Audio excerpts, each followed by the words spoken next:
Clear? শোনা যাচ্ছে আমার কথা? হ্যাঁ স্যার শোনা যাচ্ছে স্যার। ক্লিয়ার হয়েছে না আপনি? শোনা যাচ্ছে স্যার। স্যার এই শীটটা আমাদের দিলে একটু ভালো হতো স্যার, আমাদের যদি মেইল করে দেওয়া যেত। এই শীটটা তো আমি মেইল করতে পারবো না, এটা একতে দেয়া আছে। তো আপনি তো আপনি ক্লিয়ার হয়েছেন কিনা সেটা দেখেন, না দেখতে না ক্লিয়ার হলে আমি আবার বুঝাবো, অসুবিধা নেই। কিন্তু এটা তো এখন মেইল করার সমস্যা, এটা সব আমি আইসিএম কে দিয়ে দিয়েছি। আমি সরাসরি কিছু করতে পারবো না, ওখান থেকে নিতে হবে। স্যার কিন্তু এইটা তো স্যার আপনার যে 6 নম্বর সেশনে স্যার আপনার যেভাবে স্টার্ট হয়েছে না, আপনার আমরা যে শীটটা পেয়েছি ওখানে স্যার স্টার্ট হয়েছে পারচেজ অফ মার্চেন্ডাইজ দিয়ে। এই আপনার এই অঙ্ক রিলেটেড এই অঙ্কটা ছিল না, কোশ্চেনটা ছিল না। কোশ্চেনটা ছিল না? না স্যার, এর মধ্যে আমাদের সেশন 1 থেকে 5 পর্যন্ত দেওয়া হয়েছে। না এটা তো আলাদা যদি একটু ভেঙে বলা যায়, ব্যাপারটা হচ্ছে এরকম, কোশ্চেনের জন্য আলাদা একটা পিডিএফ দেওয়া হয়েছিল, কিন্তু এটার যে অ্যানসারটা সেই অ্যানসারটা জার্নালে ছিল না। এটাই বুঝাতে চাইছি। হ্যাঁ, অ্যানসারটা কোনো অ্যানসারই আমি দেই নাই, শুধু প্রবলেমগুলো দিয়েছি। কারণ অ্যানসার যদি দিয়ে দেই তাহলে আমার এখানে পার্টিসিপেন্ট হবে 10 থেকে 15 জন, সবাই নিজ নিজ পাশাপাশি সবাই পেরে যাবে আর কি। ক্লাস আর করার প্রয়োজন হবে না। স্যার একটু স্ক্রল ডাউন করবেন, এবং তখন ফেলের সংখ্যা আরো বেড়ে যাবে। বলুন, আপনারা দরকার হলে এখান থেকে স্ক্রিনশট নিয়ে নেন।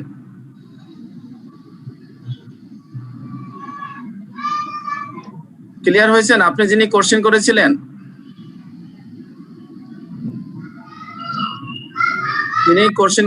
তিনি কি ক্লিয়ার হয়েছেন? হ্যাঁ স্যার, বুঝতে পারছি।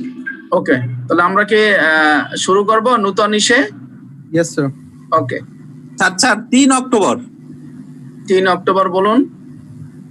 3 অক্টোবরে এখানে যে টু সেলস ট্যাক্স 14 টাকা আসছে, এটা ঠিক আছে। এটা যে 17.5% 80 টাকার এইটা আছে, কিন্তু ডিআর মানে ডেবিট যে 94 টাকা ডাইরেক্ট করলাম, যে এটা কি এরকম হতো না স্যার? যে মানে ডেবিট হতো হলো 80 টাকা আর সেলস ট্যাক্স হতো 14 টাকা, আর sales to cash to sales হতো হলো 94 টাকা, এরকম হতো না স্যার? না, আপনি যা বলেছেন সবই ভুল। এখন যেটা আছে এটাই অ্যাকুরেটলি কারেক্ট। কোশ্চেনটা দেখতে পাই একটু? আপনি চিন্তা করেন, সোল্ড গুডস টু এইচজি, এইচজির কাছে বিক্রি করেছে 80 টাকায়। তাহলে 80 টাকা যখন বিক্রি করছে, সোল্ড মানে সেলস অলওয়েজ ক্রেডিট হবে 80 টাকা। সে 80 টাকা আমি ক্রেডিট করেছে, যে সেলস ক্রেডিট করেছে 80 টাকা। এতটুকু বুঝেছেন? জি স্যার, এটা ক্রেডিট হয়েছে। ওকে, এখন কোন ক্রয় বা বিক্রয় এই আপনার সেলস ট্যাক্স ছাড়া হবে না। ট্যাক্স দিয়ে ক্রয় করতে হবে, ট্যাক্স দিয়ে বিক্রি করতে হবে। সো দ্যাট এই 80 টাকার উপরে আবার 17.5% হিসাব করলে 14 টাকা। তাহলে আপনি যার কাছে বিক্রি করেছেন ওর কাছ থেকে টোটাল 94 টাকা আদায় করবেন। আপনি যদি কিছু কিনতে যান বাজারে, তাহলে সে আপনি একটা জামা কিনলেন বা শার্ট কিনলেন বা টি শার্ট কিনলেন, আপনি তো বুঝতে পারলেন না, আপনি তো 2000 টাকা দিয়ে একটা টি শার্ট কিনলেন বা 5000 টাকা দিয়ে একটা টি শার্ট কিনলেন, কিন্তু ওই 5000 টাকার ভিতরে সে ট্যাক্স আদায় করে নিয়ে নিছে। হয়তো টি শার্টটা অরিজিনাল দাম ছিল হয়তো 4000 টাকা, ওই 1000 টাকা যোগ করে আপনার কাছ থেকে 5000 টাকা টোটাল নিয়েছে। আপনাকে হয়তো এরকম ভেঙে বলে নাই, কিন্তু এই অঙ্কে ভেঙে বলেছে যেখানে সেলস ট্যাক্স আছে 17.5। তাহলে আমি এই জন্য আলাদা সেলস ট্যাক্স রেখেছি আর অরিজিনাল সেলস ভ্যালু রেখেছি, আর আপনার কাছ থেকে টোটাল টাকাটা সে নেবে দোকানদার, এই যে 94 টাকা টোটাল। এবার কি ক্লিয়ার হয়েছেন? হয়েছে স্যার। কোশ্চেনটা এত আসতে বললেন কেন? হয়েছি না, ব্যাপারটা স্যার আমার কাছে এটাই ছিল যে এই 94 টাকা যে মিলিয়ে দিব, এই 94 টাকার মধ্যে সেল ট্যাক্স আছে হলো 14 টাকা।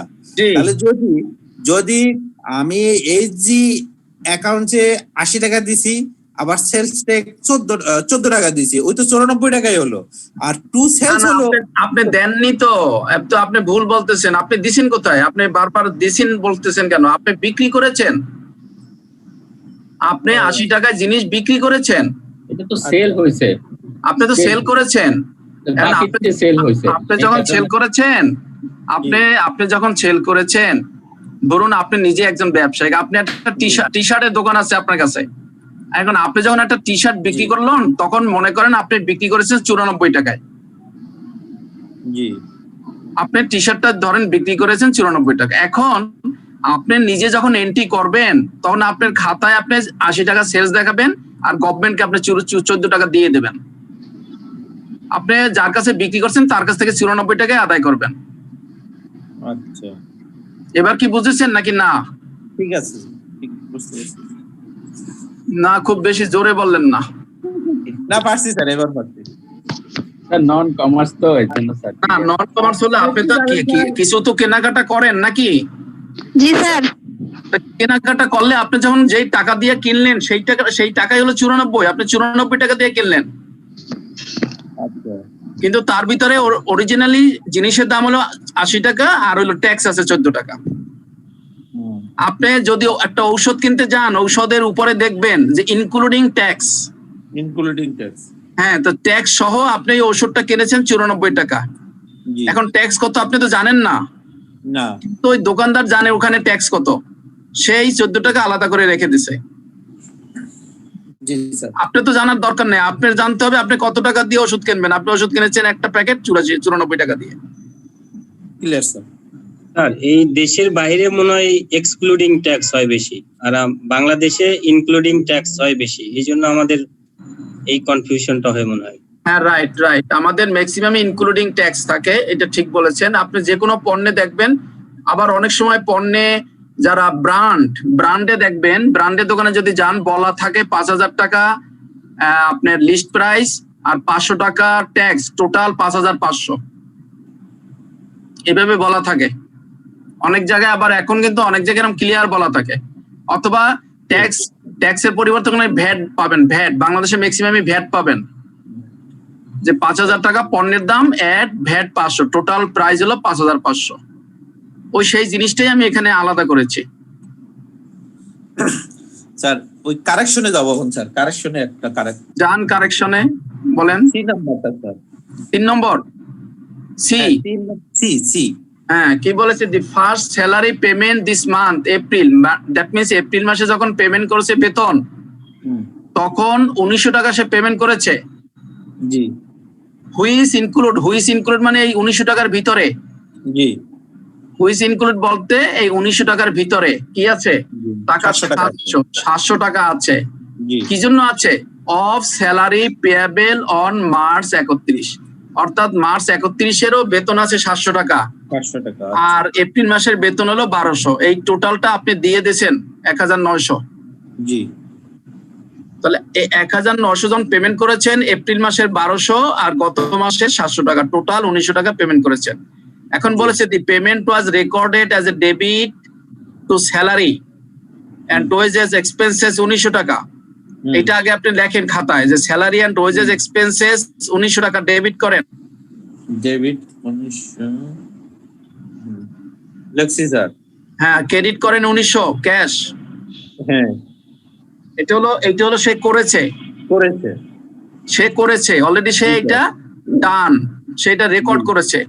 এখন আপনার কাছে কারেকশন চাচ্ছে। আপনার কাছে কারেকশন চাচ্ছে। কারেকশন মানে হলো কি, এই যে এক্সপেন্সেস, এই যে খরচটা, এই খরচটা তো 1900 টাকা পুরাটা তো এপ্রিল মাসের খরচ না। এপ্রিল মাসের খরচ কত?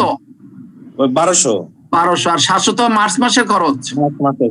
কিন্তু সে কিন্তু ওই যে যখন এন্ট্রি করছে টোটালটাই এই মাসে খরচ দেখাইছে। এটা কি ঠিক করেছে? না, 700 টাকা বেশি। 700 টাকা বেশি, সেইটাই এখানে দেখেন। এই যে আমরা এই যে স্যালারি এন্ড ওয়েজেস পেয়েবল, এই পেয়েবল এটা ছিল অ্যাকচুয়ালি পেয়েবল, গত মাসে লেখা ছিল পেয়েবল, সেটাকে আমরা ডেবিট করছি। পেয়েবল সবসময় ক্রেডিট থাকে, ওই জন্য ডেবিট করে তাকে নীল করে দিচ্ছি। আর এই যে স্যালারি এক্সপেন্সেস আপনি 2000 ছিল, এই 700 টাকা ক্রেডিট করে এখন 1200 টাকা হয়ে গেছে। এখন আপনি এই কারেকশনে কি মানটা উল্লেখ করলে ভালো হতো না? কোথায়? এই যে 700 টাকার এখানে লেখেন to record the payment of March, the salary and wages payable of March 700 লেখেন, লিখে দেন এখানে। Please. To record the salary and pay and wages which was payable for the month of March. তাই তো ক্লিয়ার হয়ে গেল আপনার। আচ্ছা কিন্তু স্যার বলুন। আচ্ছা এখানে 700 দিলাম আর আগের এন্ট্রিতে কিন্তু 1900 দিলাম, তাহলে আগে কিন্তু এখানে 700 বেশিই দিলাম, এখন এই 700 কি এইটার থেকে মাইনাস বোঝাচ্ছে? হ্যাঁ হ্যাঁ, আপনাকে বলছি না যে আপনি 1900 দেন, ডেবিট করেন, বলছি করেছেন 1900 ডেবিট? 1900 ডেবিট করছি। এই যে 1900, এই যে 700 বার ক্রেডিট হলো না? হ্যাঁ, তাহলে ডেবিট থাকলো কত? 1200। তা আপনি তো এপ্রিল মাসে খরচও 1200। হ্যাঁ 1200। তো 1200 উপরে যে আবার ওই যে ডেবিটের তো 700 আছে স্যার। এটা তো ডেবিট না, এটা পেয়াবেল কে ডেবিট করেছি। গত মাসে পেয়াবেল দিয়ে স্যালারি এক্সপেন্সেস কে ডেবিট করছিল। এই পেয়াবেল তো খরচ না, এটা গত মাসের লায়াবিলিটি ছিল, এই মাসে দিয়ে দিয়েছেন। ওই জন্য গত মাসের এইটা গত মাসে এটা ছিল ক্রেডিট, এই জন্য এই মাসে করেছি ডেবিট, এই জন্য ওই ক্রেডিট আর ডেবিট কাটাকাটি হয়ে গেছে। আচ্ছা, জিরো হয়ে গেছে। 1900 থেকে 700 বাদ দিলে 1200 হয়ে যাবে। এখন যদি আপনার ওই যে আপনাকে যে দুটা ডেবিট ক্রেডিট লিখতে বলছে, ওই দুইটা ডেবিট ক্রেডিট আর এইটা ডেবিট ক্রেডিট লিখে দেখেন, আপনার খাতায় ফাইনালি থাকবে salary and wages expenses 1200 debit থাকবে আর এই 1900 ক্যাশ ক্রেডিট থাকবে। কারণ আপনি নগদ তো দিয়ে দিয়েছেন 1900 টাকায়, তাতে তো আর কোনো ভুল নেই না। কিন্তু এই মাসের খরচ 1200 আর গত মাসের লায়াবেল, গত মাসে পেতো 700, এই দুইটা মিলে 1900 দিয়েছেন। সেজন্য গত মাসে যেমন এই মাসে যদি আবার বাকি থাকতো, তাহলে আবার আমি করতাম কি, এই স্যালারি এন্ড ওয়েজেস এক্সপেন্স কে ডেবিট করতাম আর স্যালারি এন্ড ওয়েজেস পেয়াবেল কে ক্রেডিট করতাম। কিন্তু এই মাসে তো বাকি নাই, এটা ছিল গত মাসের বাকিটা, মার্চ মাসের। সেজন্য ওই পেয়াবেল কে ডেবিট করে ওটা নীল করে দিয়েছি। এখন আর কেউ বেতন আমার কাছে চাইতে পারবে না, কারণ এই যে ডেবিট হয়ে গেছে আর আগের ছিল ক্রেডিট, নীল হয়ে গেছে। এখন কেউ চাইলে আমি বলবো সব পেমেন্ট হয়ে গেছে, তুমি যে পাবা সেটা খাতাতে লেখা নেই। ক্লিয়ার হয়েছেন? জি স্যার। ওকে, আর কিছু? আপাতত এতটুকুই স্যার। ওকে, প্র্যাকটিস করতে হবে। আমি যে সলিউশন করে দিয়েছি, এই সলিউশন দিকে ভুলেও তাকাবেন না। সবাই তো বলতেছেন সলিউশন দেয়নি, সলিউশন দেয়াটা ভালো না ছাত্রের জন্য। একটা সলিউশন দিবেন স্যার, আর এই ধরনের প্র্যাকটিস আমরা আর অন্য করব। আপনি এই সলিউশন নিয়ে তাকাবেন না, আপনি একটা প্রবলেম পড়বেন, নিজে সলিউশন করবেন, করে তারপরে গিয়ে মিলাবেন যে আমার সাথে মিললো কিনা। যদি মিলে যায় তখন বুঝবেন যে আপনি জিনিসটা বুঝেছেন। ওকে, আমরা এখন ফর্মাল আস্তে আস্তে অঙ্কের ভিতরে যাচ্ছি। আমরা যে অঙ্কগুলা প্রথমে ধরবো সেটা হলো ইনকাম স্টেটমেন্ট, অর্থাৎ ক্রয় এবং বিক্রির মাধ্যমে কি লাভ ক্ষতি হয় সেটা হিসাব করার জন্য যে স্টেটমেন্টটা করি আমরা, সেটাকে বলা হয় ইনকাম স্টেটমেন্ট। ইনকাম স্টেটমেন্ট করতে গিয়ে যে সমস্ত জিনিস আমাদের প্রয়োজন হয়, সেই জিনিসগুলো আমি ফর্ম আকারে আপনাদেরকে দিয়েছি, যাতে কোনো বই পড়তে না হয়। যদি ফর্মটা আপনি বোঝেন, আমি এখন বুঝাবো, যদি বোঝেন তাহলে যে কোনো অঙ্ক আপনি করতে পারবেন। আর অঙ্ক না করে যদি ফর্মটা শুধু একা একা যদি আপনি একবার করতে পারেন আর আমার সাথে যদি মিলে যায়, ভাববেন যে আপনি 10টা অঙ্ক করে ফেলছেন। আমরা প্রথমেই তার একটা দেখবো যে সেটা হলো কস্ট অফ গুডস সোল্ড। এখানে বলেছি যে statement of cost of goods sold, এটা কি ধরনের অ্যাকাউন্টস বলতে পারেন কেউ?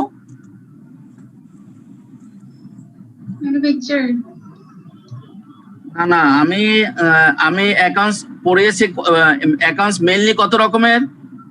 না, আমি কি সব স্যার, এটা অ্যাকাউন্টসকে আমরা nominal account sir. Nominal account sir. অ্যাকাউন্টসকে আমরা প্রথমে দুভাগে ভাগ করেছি, on the basis of presentation, on the basis of recording.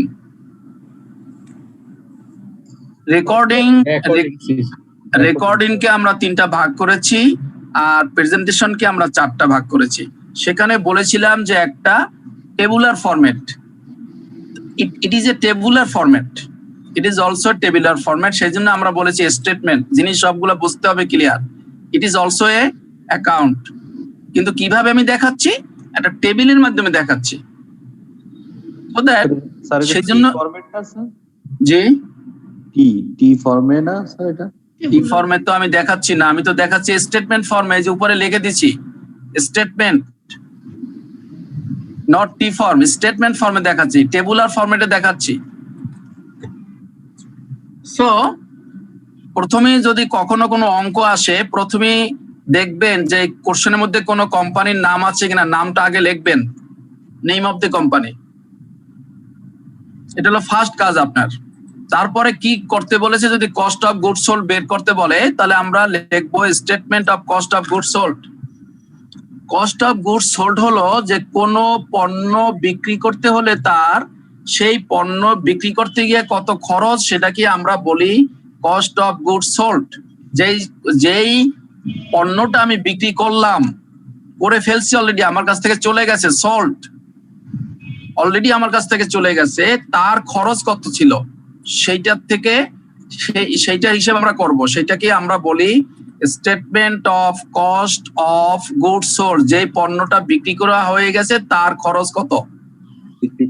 এবং নরমালি আমরা ফল লিখি ফর দি ইয়ার এন্ডেড, সাধারণত 1 বছরের জন্য হিসাব করি আমরা, যে 1 বছরে আমি কত মাল বিক্রি করলাম, তার খরচ কত ছিল, এজন্য আমরা লিখি ফর দি ইয়ার। এই এতটুকু লিখলে আপনি 1 মার্ক পেয়ে যাবেন। কিন্তু যদি অঙ্ক করেন আর এটুকু না লেখেন, 1 মার্ক কম পাবেন। সো দ্যাট এই জিনিসটুকু আমাকে আগেই লিখতে হবে। এরপরে অঙ্ক স্টার্টই আমি দেখবো কস্ট অফ গুডস সোল্ড এর প্রথম আইটেমই হলো ডাইরেক্ট ম্যাটেরিয়াল।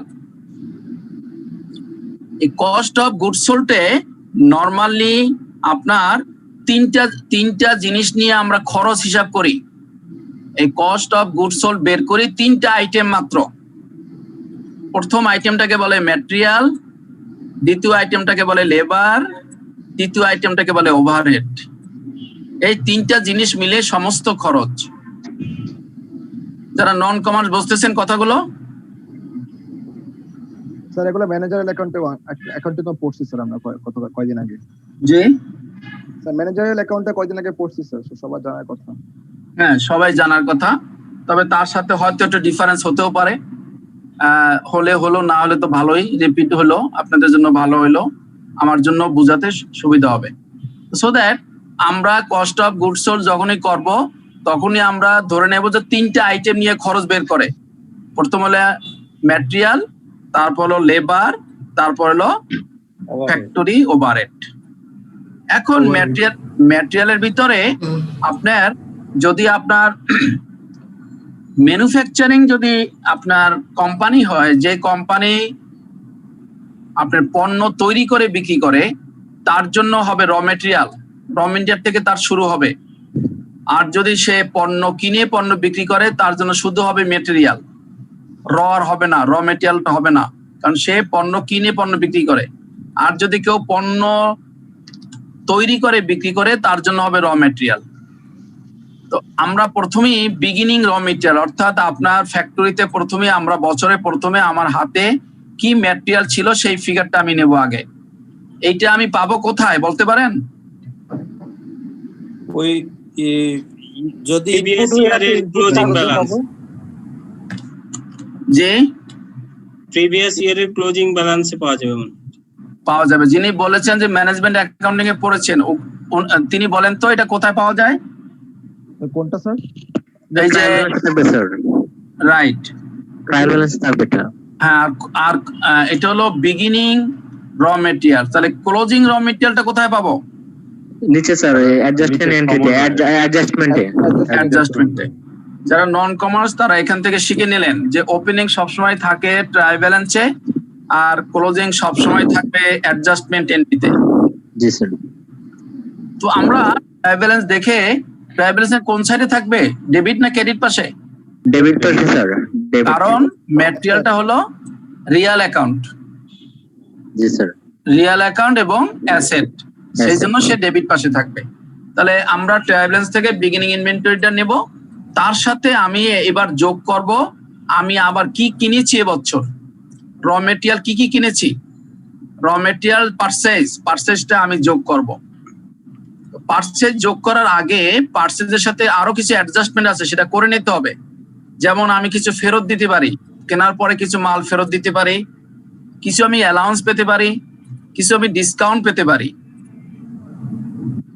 তাহলে আমি যদি রিটার্ন করি তাহলে তো আমি পুরো টাকাটা দেইনি। আমি যদি 5,000 টাকার মাল কিনে 1,000 টাকা রিটার্ন করি তাহলে নিশ্চয়ই আমি 4,000 টাকার মাল কিনেছি। ঠিক তদ্রুপ আমি যদি ওই ম্যাটেরিয়ালের উপরে যদি আমি কোনো অ্যালাউন্স পেয়ে থাকি তাহলে সেই অ্যালাউন্সটাও আমার কম পেমেন্ট করতে হয়েছে, এবং যদি কোনো ডিসকাউন্ট পেয়ে থাকি সেটুকু আমাকে কম পেমেন্ট করতে হয়েছে। সো দ্যাট এই তিনটা জিনিস যোগ করে আমি পারচেজ থেকে মাইনাস করব। মাইনাস যদি করি যে ফিগারটা পাবো সেই ফিগারটার নাম হলো net purchase of raw material. Net purchase of raw material. এখন নেট পারচেজ যেটুকু আমি করলাম তার সাথে আমার থাকতে পারে ফ্রেট ইন, আমরা আলোচনা করেছি, ফ্রেট ইন আলোচনা করেছি, ফ্রেট আউটও আলোচনা করেছি। হ্যাঁ, ক্রয় পরিবহন আর বিক্রয় পরিবহন না হইলো না। ফ্রাইডে তো স্যার ক্রয় পরিবহনই। FOB shipping point. ফ্রেট ইনটা হবে FOB shipping point. FOB shipping point, সেটাকে বলা হয় ফ্রেট ইন। আর এফওবি ডেস্টিনেশন সেটাকে হলো ফ্রেট আউট। ফ্রেট ইন সবসময় মালের সাথে যোগ হবে। জাহাজ ভাড়াকে আমরা বলি এখানে freight in. The cost of the material কি বলবে ইম্পোর্ট, অর্থাৎ জাহাজকে ম্যাটেরিয়াল ইম্পোর্ট করতে গিয়ে জাহাজকে যে ফেয়ার দেই আমরা, ভাড়া দেই, সেটাকে বলা হয় ফ্রেট ইন। সেটা মালের সাথে যোগ হবে। স্যার ছোট্ট একটা কথা বলতে চাচ্ছিলাম বলুন। স্যার, আমরা এই ফ্রেট ইন ওয়ার্ডটা মানে আমি জাস্ট আমার কনসেপ্টটা ক্লিয়ার করতে চাচ্ছিলাম। আচ্ছা, ফ্রেট ইনটা আলাদা করে না দিয়ে, যেহেতু এটা অলরেডি আমাদের মালের সাথে যোগ হচ্ছে, আমরা পারচেজের সাথে অ্যাড করে দিতে পারি না পুরোটা অ্যাকাউন্টই আলাদাভাবে উল্লেখ না করে? তখন কি ভুল হয়ে যাবে ব্যাপারটা? পারচেজ করছেন শুধু র মেটেরিয়াল, কিন্তু ফ্রেট ইনটা তো আলাদা এক্সপেন্স না? হ্যাঁ, ওইটা তো ঠিক আছে। মানে হেডিংটা তো আলাদা না একটা এক্সপেন্সে? আমরা হ্যাঁ, সেটা একটা কারণ। আরেকটা হলো যে আপনি তো আগে হিসাব করবেন যে আপনি কিনলেন কতটুকু। জি স্যার। আপনি তো নেট পারচেজটা আপনার হিসাব করা দরকার আগে। জি স্যার। এখন আপনি টোটাল পারচেজের সাথে যোগ করে যদি আগেই দেন তাহলে তো আপনি নেট পারচেজ ফিগারটা পাবেন না, পাবেন উইথ ফ্রেট পাবেন। উইথ ফ্রেট পাবো, হ্যাঁ। হ্যাঁ, তা আমরা তো আমাদের তো উদ্দেশ্য হলো ফ্রেটটা একটু আলাদা থাকুক, যেহেতু এটা একটা বড় ধরনের ফিগার, আর মালের দামটা আলাদা থাকুক। যদি আমাকে কখনো প্রয়োজন হয় সে আমি নেক্সট আবারও ইম্পোর্ট করব, সেক্ষেত্রে আমি যদি এই প্রিভিয়াস পারচেজে যাই আমি সেখান থেকে এই ফিগারটা তাড়াতাড়ি পেয়ে যাব। সেজন্য মূলত, আর এটা যেহেতু একটা বড় ফিগার, এটা কিন্তু মালের এমনও আছে যে মালের দামের চেয়ে অনেক সময় ফ্রেট বেশি হয়ে যায়। সেজন্যই এটা একটু বড় ফিগার বিদায়, এবং এটা দেখাচ্ছি। হ্যাঁ, নেট পারচেজটা আমরা আগে বের করে তার সাথে আমরা যোগ করি। পারচেজের সাথে যোগ হচ্ছে, কিন্তু সেই পারচেজটাই তো আপনি বের করবেন নেট, কতটুকু আপনি কিনলেন, যেটুকু আপনি ফেরত দিলেন সেটা তো আপনি পারচেজ না। তাহলে আপনার টোটাল ফ্রেট কস্টটা ওয়েট হবে যেটুকু আপনার ঘরে মাল আসছে তার উপরে ওয়েট হবে। যেটুকু ফেরত দিয়েছেন তার উপরে তো সেই ওয়েটটা নেবে না। Yes sir. ওকে, তাহলে আমরা ফ্রেটটা যোগ করার পরে যে এটা ভ্যালুটা পাবো, সেই ভ্যালুটাকে আমরা বলবো cost of raw material purchase. এবার আমার পারচেজ ফিনিশড হয়ে গেল। এবার আরেকটু খেয়াল করেন, যদি এমন হয় যে মালামাল আনার সময় ইন্স্যুরেন্স লেগেছে, আমরা যদি ইন্স্যুরেন্স আইটেম পাই তাহলে কিন্তু এটার সাথে ইন্স্যুরেন্সও যোগ হয়ে যাবে মালের সাথে। সো দ্যাট তারপরে আমরা বের করব কস্ট অফ ম্যাটেরিয়াল পারচেজ, যেটুকু এই যে এখানে কিন্তু আমি পাস্ট টেন্স দেখিয়েছি ইডি, অর্থাৎ আমি যে মাল কিনেছি তার দাম, পুরো দামটা। এইবার আপনার প্রথম যে আপনার হাতে ছিল ওপেনিং বছরের, এবং এবছর যতটুকু কিনলেন, এই দুটো যদি আমি যোগ করি তাহলে সেটাকে আমি বলবো র মেটেরিয়াল অ্যাভেলেবেল ফর ইউজ বলছি এই জন্য যে আপনার তো ম্যানুফ্যাকচারিং, আপনি তো প্রোডাকশন করবেন, সেজন্য আপনার স্টোরে যে মালটা আছে অ্যাভেলেবেল যতটুকু আপনি নিতে পারবেন তার ভ্যালু হলো এইটুকু, যেটা হলো ওপেনিং এর সাথে পারচেজ যোগ করলে যেটুকু হয় সেটুকু হলো অ্যাভেলেবেল।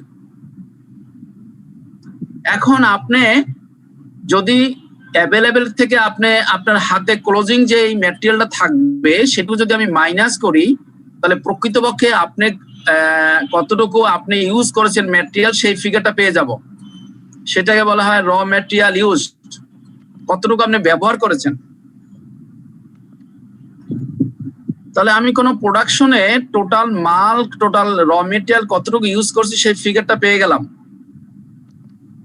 আর যদি আপনার মার্চেন্ডাইজিং বিজনেস হয় সেক্ষেত্রে এতগুলো কিন্তু আমার হয়তো সেখানে প্রয়োজন হবে না। সেখানে হয়তো ওপেনিং ম্যাটেরিয়াল তার সাথে আপনি পারচেজ আর ফ্রেট, সেখানে র মেটেরিয়াল এই ধরনের আসবে না।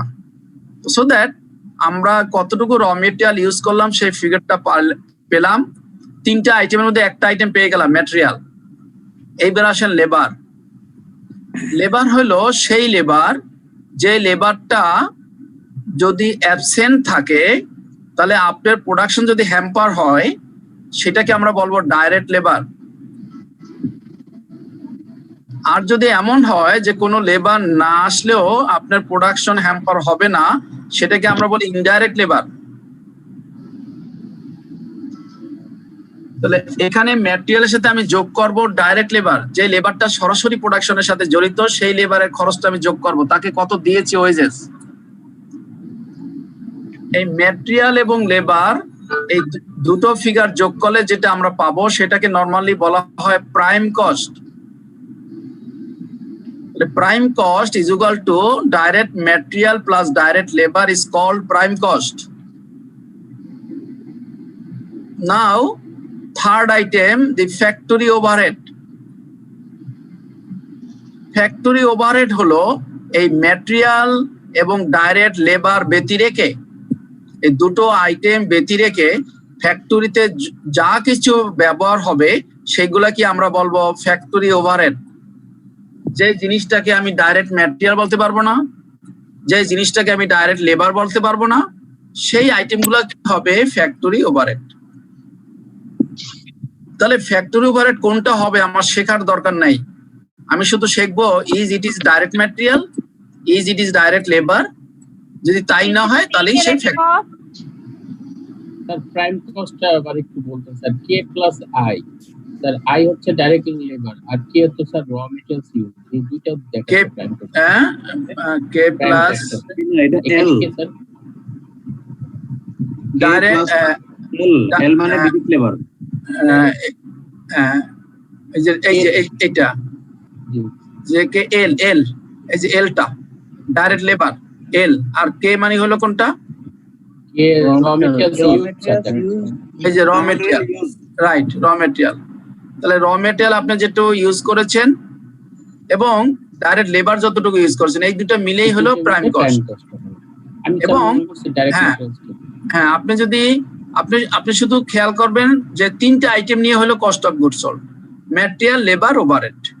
নাও কোন ওভারহেড, যেই ওভারহেড ফ্যাক্টরিতে ইউজ হয়, এবং সেটা কি করে আমি বুঝবো, সেটা বুঝবো যে যদি আমি এতটুকু বুঝি যে এটা ডাইরেক্ট লেবার না, ডাইরেক্ট ম্যাটেরিয়াল না, এটা ডাইরেক্ট লেবার না, সেটুকুই আমি মনে করবো যে ডাইরেক্ট যেহেতু না, কাজে সেটা ফ্যাক্টরি ওভারহেড যদি সেই ফ্যাক্টরিতে ইউজ হয়।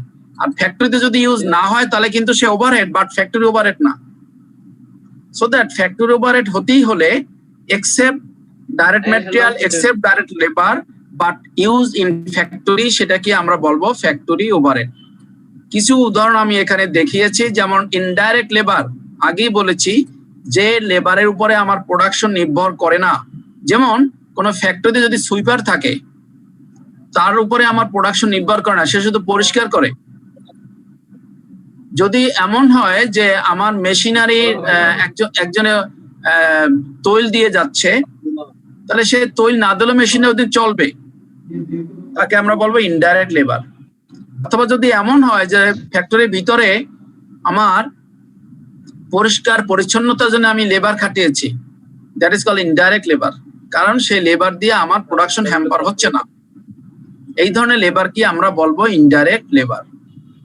তো কি হতে পারে স্যার, ফ্যাক্টরি সিকিউরিটি গার্ড সে কি ইনডাইরেক্ট লেবার স্যার? হতে পারে, হতে পারে। খেয়াল করবেন যেই লোকটা কারণে আমার প্রোডাকশন হ্যাম্পার হয়, সি হলো ডাইরেক্ট লেবার। এই দুটো বাদে বাকি সব ওভারহেড যদি ফ্যাক্টরিতে ইউজ হয়।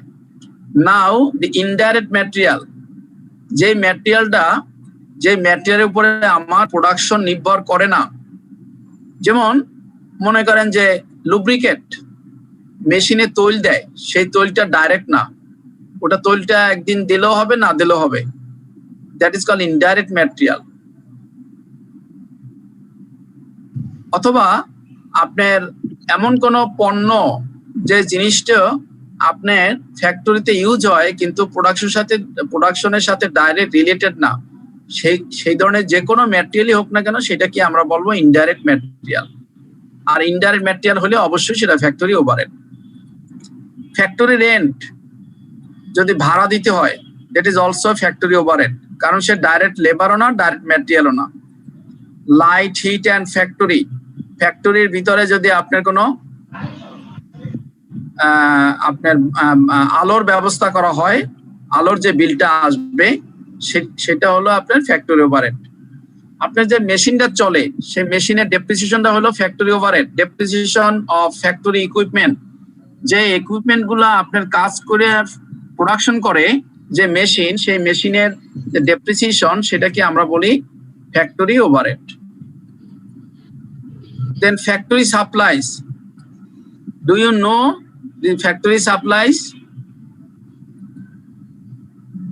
স্টেশনারি। Right. যে কাগজ, কলম, পেন্সিল, ইরেজার ফ্যাক্টরিতে ইউজ হয় সেগুলো কি বলা হয় factory supplies. So that these are the overhead, factory overhead. তো এই ছয়টা হেড তো ফ্যাক্টরি ওভারহেডের মধ্যে, এর চেয়ে থেকে আরো বেশি আছে, সম্ভাবনা আছে? থাকতে পারে, 100টাও থাকতে পারে আইটেম, কিন্তু এটা তো একটা স্ট্যান্ডার্ড ফরম্যাট না স্যার? না, স্ট্যান্ডার্ড ফরম্যাট না। এই ফরম্যাটটা শুধুমাত্র আপনাকে বোঝানোর জন্য যে আপনি কিভাবে স্টেপ বাই স্টেপ আপনি আগাবেন। এখন এখানে আমি 6টা আইটেম দিয়ে আপনাকে বুঝিয়েছি যে এগুলা যোগ করে ফিগারটা এখানে আনলে দেখতে সুন্দর দেখায়। এখন এখানে যদি আরো 10টা আইটেম হয় 10টা যোগ করবেন, সমস্যা নাই তো। ফরম্যাটটা দেওয়ার মানে এই না যে ফরম্যাটের বাইরে আর কোনো আইটেম থাকবে না। ফরম্যাটটা দেওয়ার উদ্দেশ্য হলো যে আইটেমই হোক না কেন সেই আইটেমটা আপনি কোনখানে বসাবেন, কিভাবে যোগ করবেন, কিভাবে মাইনাস করবেন, সেটা এখানে একটু দেখানো, আর কিছুই না।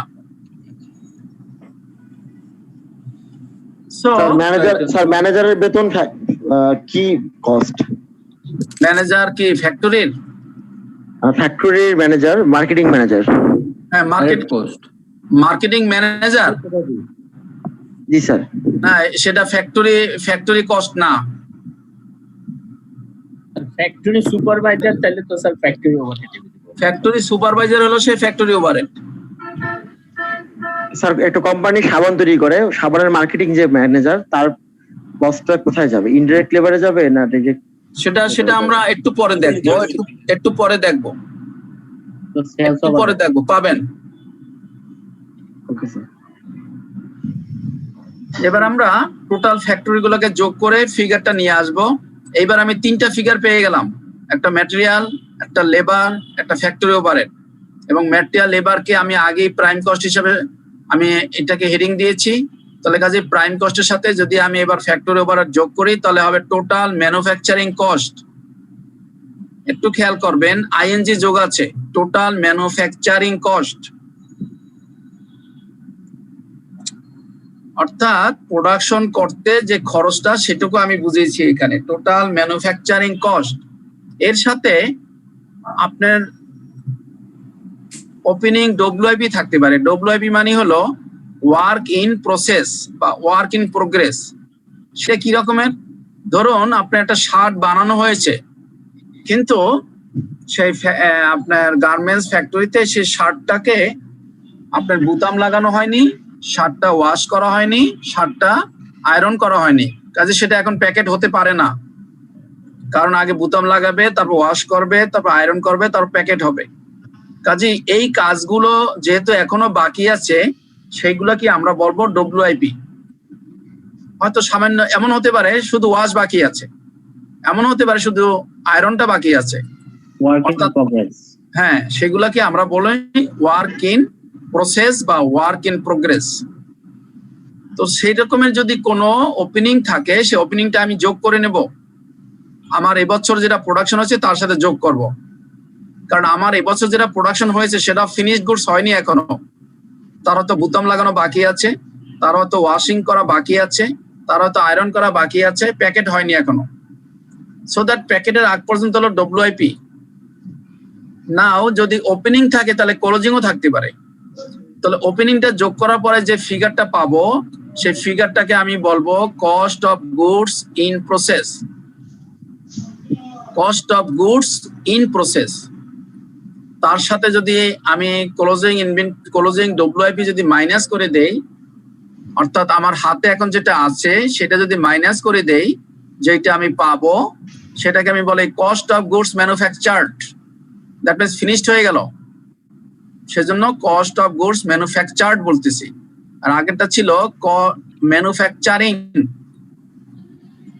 সো দ্যাট WIP এর আগের জিনিসটাকে বলবো আমরা ম্যানুফ্যাকচারিং, আর WIP এর অ্যাডজাস্টমেন্ট, ওপেনিং এবং ক্লোজিং অ্যাডজাস্টমেন্ট করার পরে, ওপেনিং যোগ ক্লোজিং মাইনাস করার পরে সেটাকে আমরা বলবো manufactured. That means say finish goods এর রূপান্তর হয়ে গেছে। যখনই সে ম্যানুফ্যাকচার্ড হয়ে যাবে, তার সাথে আবার আমার আগের কোনো ফিনিশ গুডস থাকতে পারে, সেজন্য আমরা ফিনিশ ওপেনিং যেটা পাবো বা বিগিনিং যেটা পাবো সেটা আমি যোগ করব। যোগ করলে এই বছরের যে আমার ফিনিশ গুডস হয়েছে এবং আগে যে আমার ফিনিশ গুডস হাতে ছিল, এই দুটো যোগ করলে সেই ফিগারটাকে আমরা বলবো cost of goods available for sale. বিক্রির জন্য যেটা প্রস্তুত তার খরচ, বিক্রির জন্য যেই পণ্যটা রেডি তার খরচকে আমরা বলবো cost of goods available for sale. বিক্রির জন্য প্রস্তুত, অ্যাভেলেবল। ওখান থেকে যদি আমি ফিনিশ গুডস এর ক্লোজিংটা বাদ দেই, ক্লোজিং ফিনিশ গুডস যদি বাদ দেই, যেটা পাবো সেটাকে আমরা বলবো কস্ট অফ গুডস সোল্ড। তাহলে আমি পেয়ে গেলাম কস্ট অফ গুডস সোল্ড, যে পণ্যটা আমি বিক্রি করব তার খরচ পেয়ে গেলাম। তাহলে আমাকে অ্যাট এ গ্ল্যান্স মনে রাখতে হবে, খরচ প্রথমে হবে ম্যাটেরিয়াল, লেবার, ফ্যাক্টরি ওভারহেড, এই তিনটা যোগ করে তার সাথে যদি আমি WIP এর ওপেনিং এবং ক্লোজিং একটা প্লাস একটা মাইনাস করি, এবং তার সাথে যদি আমি ফিনিশ গুডস এর ওপেনিং প্লাস করি, ক্লোজিং মাইনাস করি, সেটাকে আমি বলবো cost of goods sold. Sir এখানে একটা কোশ্চেন বলেন। স্যার এই যে ওখানে WIP একটা হলো প্লাস করছি, একটা হলো মাইনাস করছি, এখানে তো কিছু থেকেই গেল না, ওয়ার্ক ইন প্রসেসিং বা প্রসেস, এটা যে থাকলো সেটা তো আর ফিনিশ গুড হিসেবে এই লাস্টে যা কাউন্ট হয়ে গেল না? না, কিছুই থাকে নাই। আপনি একটু খেয়াল করেন, আমি এইটা হলো ম্যানুফ্যাকচারিং কস্ট, এইটা হলো এই বছর আমি প্রোডাকশন করেছি, এই বছরে আমি প্রোডাকশন করছি এই ফিগারটা, যেটার হয়তো ইস্ত্রি করা হয়নি, আয়রন করা হয়নি। জি, এখন গত বছর শেষ বা এবছরের প্রথমে আমার কিছু কাজ বাকি ছিল, এইরকমের মাল আছিল, সেই মালটা এইটার সাথে যোগ করে নিলাম। কারণ আমি এবছর যেটা করেছি সেটাও ফিনিশ হয়নি, আর গত বছরের ক্লোজিং বা এই বছরের ওপেনিং যেটা আছে সেটাও ফিনিশড হয়নি। এই দুইটা আনফিনিশড গুড যোগ করে নিলাম, সেটাকে বললাম cost of goods in process. এখনো কিছু কাজ করতে হবে। স্যার, প্রসেস আর প্রোগ্রেসের মাঝে কোনো পার্থক্য আছে? না, কোনো পার্থক্য নাই। প্রসেসও বলতে পারেন, প্রোগ্রেসও বলতে পারেন। স্যার এই জায়গায় এসে স্যার কনফিউশনে পড়ে যায়। না, কোনো কনফিউশন নাই, একদম ক্লিয়ার কনসেপ্ট। আপনি ধরে নেন যে আপনি গার্মেন্টস কথা চিন্তা করেন, আপনি শার্টের কথা চিন্তা করেন, যে শার্ট ধরুন যে আপনার আয়রনটা করা হয়নি,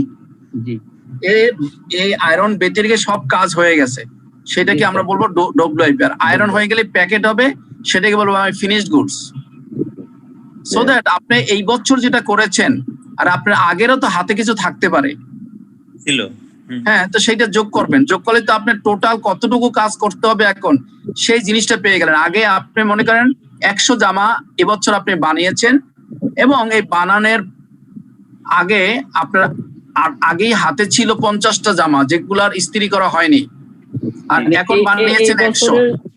স্যার একটু বলি স্যার, এই বছরের 100 ইস্ত্রি করা হয়নি, আগের বছরে 100 ইস্ত্রি করা, এই দুইটা একসাথে যোগ করে একত্রে যোগ করলেন, যোগ করলে যে 200 পেয়ে গেলেন, যে 200 টোটাল আপনাকে এখন ইস্ত্রি করতে হবে। কিন্তু দেখা গেল যে আপনি 30টা এখনো ইস্ত্রি করতে পারেন নাই, সেই 30টাই মাইনাস করবেন, যে ক্লোজিং ডব্লিউআইপি এখনো কমপ্লিট করতে পারেন না সেটুকু মাইনাস করবেন। 30টা যদি মাইনাস করেন তার মানে 130টা করে ফেলছেন, ওই 130টাকে বলা হবে cost of goods manufactured. Finished হয়ে গেছে।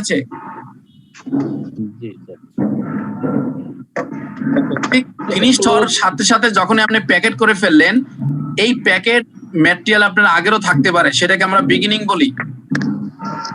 তাহলে আগের প্যাকেট করা জিনিস আর এবছর প্যাকেট নতুন করলেন, এই দুটা যোগ করলে যেটা, সেটা হলো অ্যাভেলেবেল ফর সেল, বিক্রির জন্য প্রস্তুত। বাট বছরের শেষে দেখলেন যে কিছু জিনিস এখনো বিক্রি হয়নি, সেটাকে আমরা বলি ক্লোজিং ফিনিশ গুডস। ওটা যদি মাইনাস করেন তাহলে যেটা বিক্রি হয়েছে তার কস্টটা আমরা পেয়ে যাব।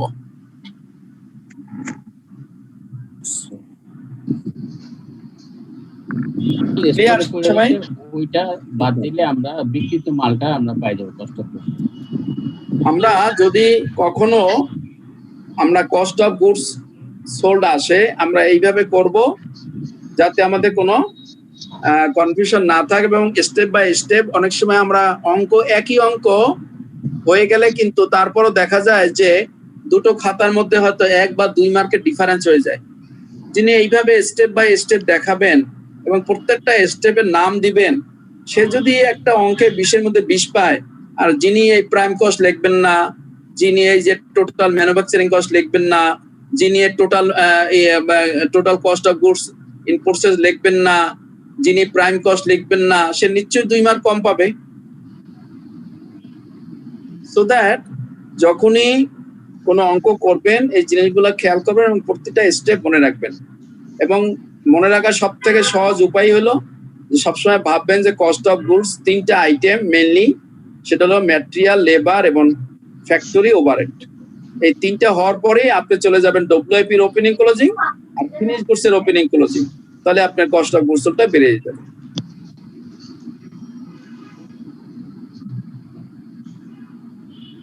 স্যার এইটা যে হেড অফিসের খরচগুলো বাদ গেল, তাহলে এটা কি ফাইনাল? না, এটা ফাইনাল না, এটা ফাইনাল না। এটা হলো যে মালটা আপনি তৈরি করলেন, সেই মালটা খরচটা আপনি বের করলেন, যে মালটা এখন বিক্রি করবেন। কিন্তু এটাতে তো আরো খরচ আছে, অপারেটিং এক্সপেন্স আছে না, খরচ আছে না আরো। এইখানে হেড অফিসের কোনো খরচ নাই, এখানে শুধু মালের। হ্যাঁ, এটা হলো ফ্যাক্টরি থেকে মালটা ফিনিশ গুডস এর সবেমাত্র বের হইলো। এখন এইটার খরচ যখন আমরা হিসাব করব, তখন সেটাকে আমরা বলি ইনকাম স্টেটমেন্ট। আমরা বলি ইনকাম স্টেটমেন্ট। আপনার কাছে যখন ইনকাম স্টেটমেন্ট চাবে, নরমালি 2 রকমেরই চেতে পারে। একটা হলো ম্যানুফ্যাকচারিং কোম্পানিরও চেতে পারে, একটা হলো মার্চেন্ডাইজিং কোম্পানিরও চেতে পারে। যেভাবে চাক, মার্চেন্ডাইজিংটা তো একটু সহজ, সেই জন্য আমি মার্চেন্ডাইজিংটা না দেখিয়ে আমি ম্যানুফ্যাকচারিংটা দেখালাম, যাতে আপনারা যখন আবার অঙ্ক করবো তখন মার্চেন্ডাইজিংটা ইজি এমনিতেই বুঝে যাবেন। কিন্তু তখন হয়তো এই ম্যানুফ্যাকচারিংটা যেহেতু স্টেপগুলো অনেক বেশি, সেজন্য তখন বুঝতে অসুবিধা হয়, বিধে আমি ফরম্যাট আকারে দেখিয়েছি। এবং এই ফরম্যাটটা আপনারা নিজেরা একা একা করবেন, এই ফরম্যাট দেখবেন না, না দেখে নিজেরা একা একা করবেন মনে করে করে। যদি দেখেন যে মিলে গেছে, ভাববেন যে আপনি 10টা অঙ্ক করে ফেলছেন। আর এই ফরম্যাটটা কি দেওয়া যায় স্যার? ফরম্যাটটা দেয়া আছে। স্যার এই ফরম্যাটটা তো আমাদের কাছে আসে নাই। কে বলছে আসে নাই? এগুলো আসেনি স্যার। হ্যাঁ, জানি স্যার, আমিও পাই নাই। এগুলো আসেনি, এগুলো আইসিএম এ মেইল করেনি আমাদের। আচ্ছা, এই ফাইলটা পাই নাই। পাই নাই স্যার এই ফাইলটা। এটা শিটে দেওয়া নাই স্যার। আচ্ছা, শিটে যদি দেয়া না থাকে তাহলে আমার কাছে আইসিএম থেকে এখন পর্যন্ত যতগুলো মেল আসছে এগুলোর মধ্যে একটা আমাদের জন্য সহজ হয়েছে। শুধু প্রবলেম লেখা ছিল, কিন্তু প্রবলেমগুলো কি সেটা লেখা ছিল না। আচ্ছা, তাহলে আপনারা আপনারা আপাতত একটু শর্ট স্ক্রিনশট নিয়ে নেন। আমি যদি পাঠিয়ে না থাকে তো আমি আইসিএম কে এটা পাঠিয়ে দেব, সবাইকে ওরা সেন্ড করে দেবে মেইল।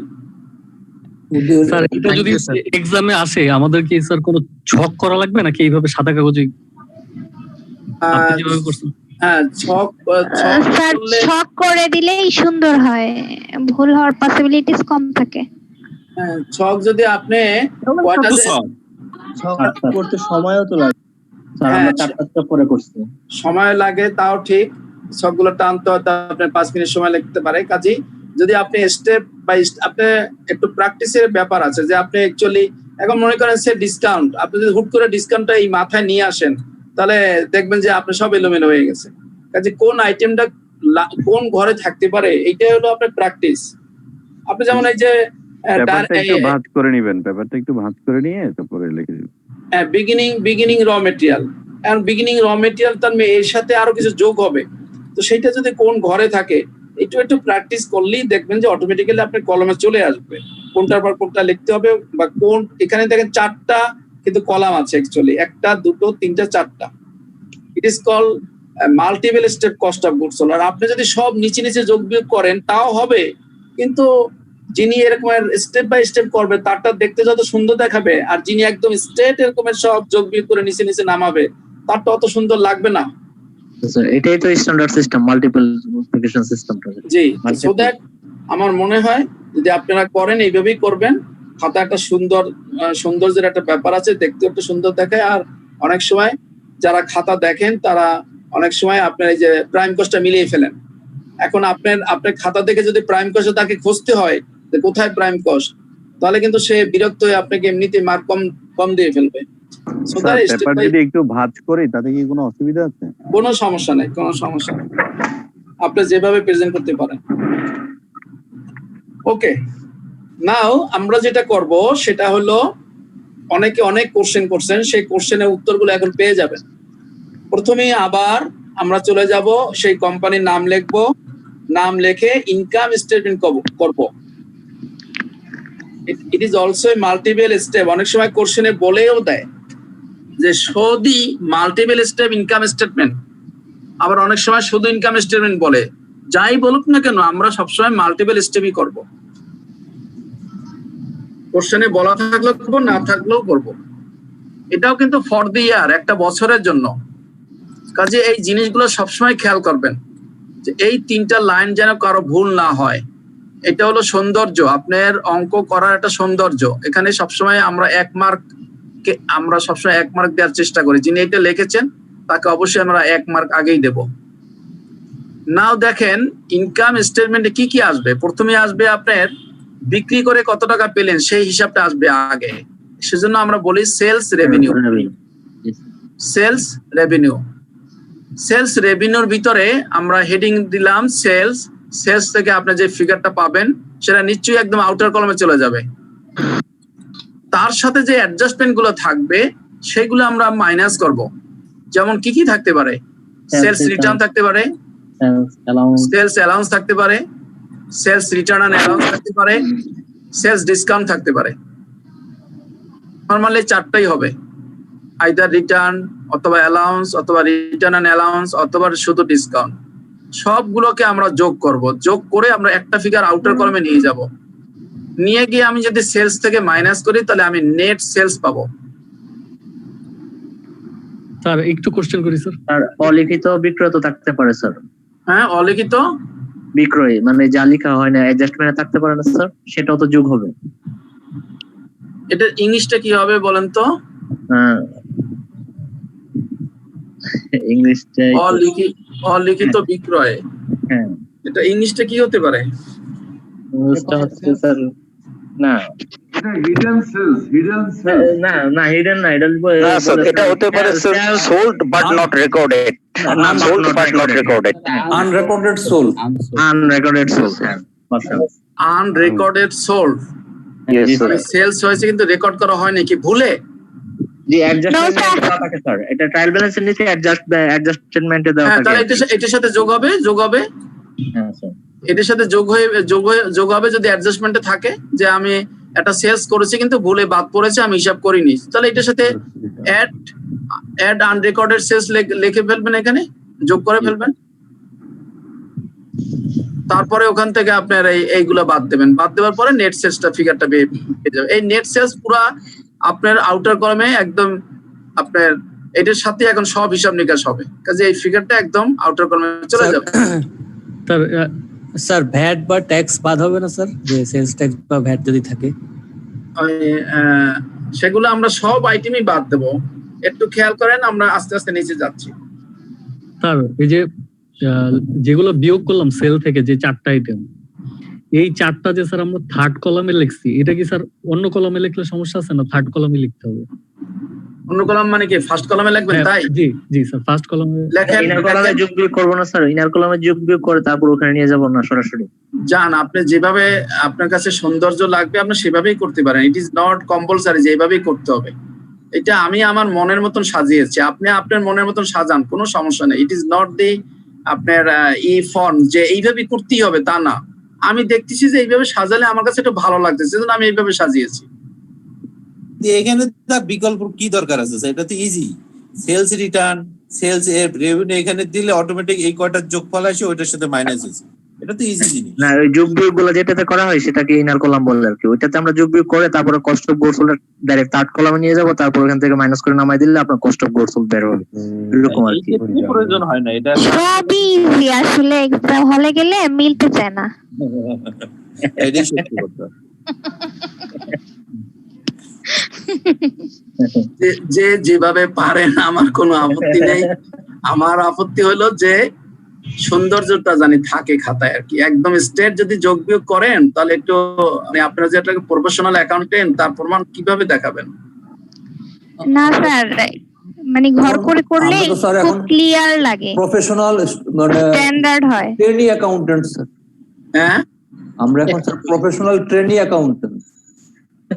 ওই হয়ে যাবে, অ্যাডমিশন নিয়েছেন, পড়াশোনা স্টার্ট করেছেন, হয়ে যাবে না। আমরাও তো একদিনে হয়নি, আমরা ওইভাবে করতে করতেই হয়েছে। স্যার দোয়া করেন স্যার, আল্লাহর রহমত ছাড়া সম্ভব না স্যার।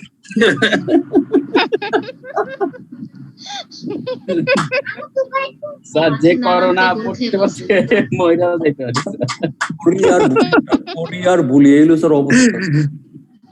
এটা তো স্বাভাবিক, এটা তো একটা পড়া সবকিছুর তো একটা ধরেন একটা বয়সেরও ব্যাপার থাকে অনেক সময়। প্রত্যেকদিন সকালে ঘুম থেকে উঠে মনে করি আজকে যা পড়বো সব মনে থাকবে, কিছুক্ষণ পড়ার পর দেখি আর মনে নাই। এটা স্বাভাবিক, এটা আপনার দোষ না, এটা যাদের একটু এই যে তাদের এইটা হবেই, স্বাভাবিক স্বাভাবিক। আর না ভুললে তো শেখার আগ্রহ থাকে না, এই জন্য ভুলাটা স্বাভাবিক, ভুলাটা ভালো। স্যার এটা হবে না স্যার, অন্তর থেকে আমাদের জন্য দোয়া করেন স্যার, খাস দিলে স্যার। তবে আমার যেটা এক্সপেরিয়েন্স সেটা হলো, যদি কিছু মনে না করেন তাহলে আমি একটু ছোট্ট একটু আমার কথা বলি। যেমন আমি আমার 12টা পরীক্ষাতে কিন্তু একটা সাবজেক্টও পাস করতে পারি নাই। কারণ কি? কারণ হলো কিছু বলা লাগবে না স্যার, আপনি বিগেস্ট মোটিভেশন, আর কিছু বলা লাগবে না স্যার। বলেন আপনার এক্সপেরিয়েন্স বলেন স্যার, আপনি বলেন স্যার। কারণ অ্যাকচুয়ালি আমরা তো পড়াশোনা করেছি, একে তো হলো আপনার সংসার ছিল, 2 নম্বরে চাকরি ছিল, 3 নম্বরে ছেলে মেয়ের পড়াশোনা করাতে হয়তো, টিউশনি করতাম, অনেক কিছুই ছিল ফাংশন। শুধু যে আইসিএম এ পড়া সেটাই শুধু ফাংশন না। সো দ্যাট 12টা পরীক্ষাতে যখন দেখলাম যে আর হচ্ছে না, তখন কিন্তু আমি নিরাশ হয়ে আমি আমার গতি চেঞ্জ করে ফেলছিলাম।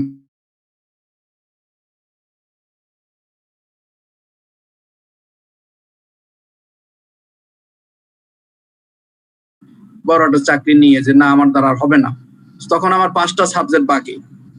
কিন্তু আমি যখন মবসমানে স্টেট আমি রংপুরে চলে গেছিলাম, সেখানে গিয়ে আমি ফ্যামিলি আমার ঢাকাতে রেখে আমি 3 মাস একা একা ছিলাম। ওই 3 মাস পরে যখন ফার্স্ট পরীক্ষাটা দিলাম, 5টা সাবজেক্টের মধ্যে আমার 3টা সাবজেক্ট চলে গেল, তারপরে থাকলো 2টো, তারপরের পরীক্ষায় গেল 1টা, তারপরের পরীক্ষায় গেল 1টা। অর্থাৎ 3টা পরীক্ষাতে আমি 5টা সাবজেক্ট পাস করলাম, আর 12টা পরীক্ষাতে আমার নীল ছিল।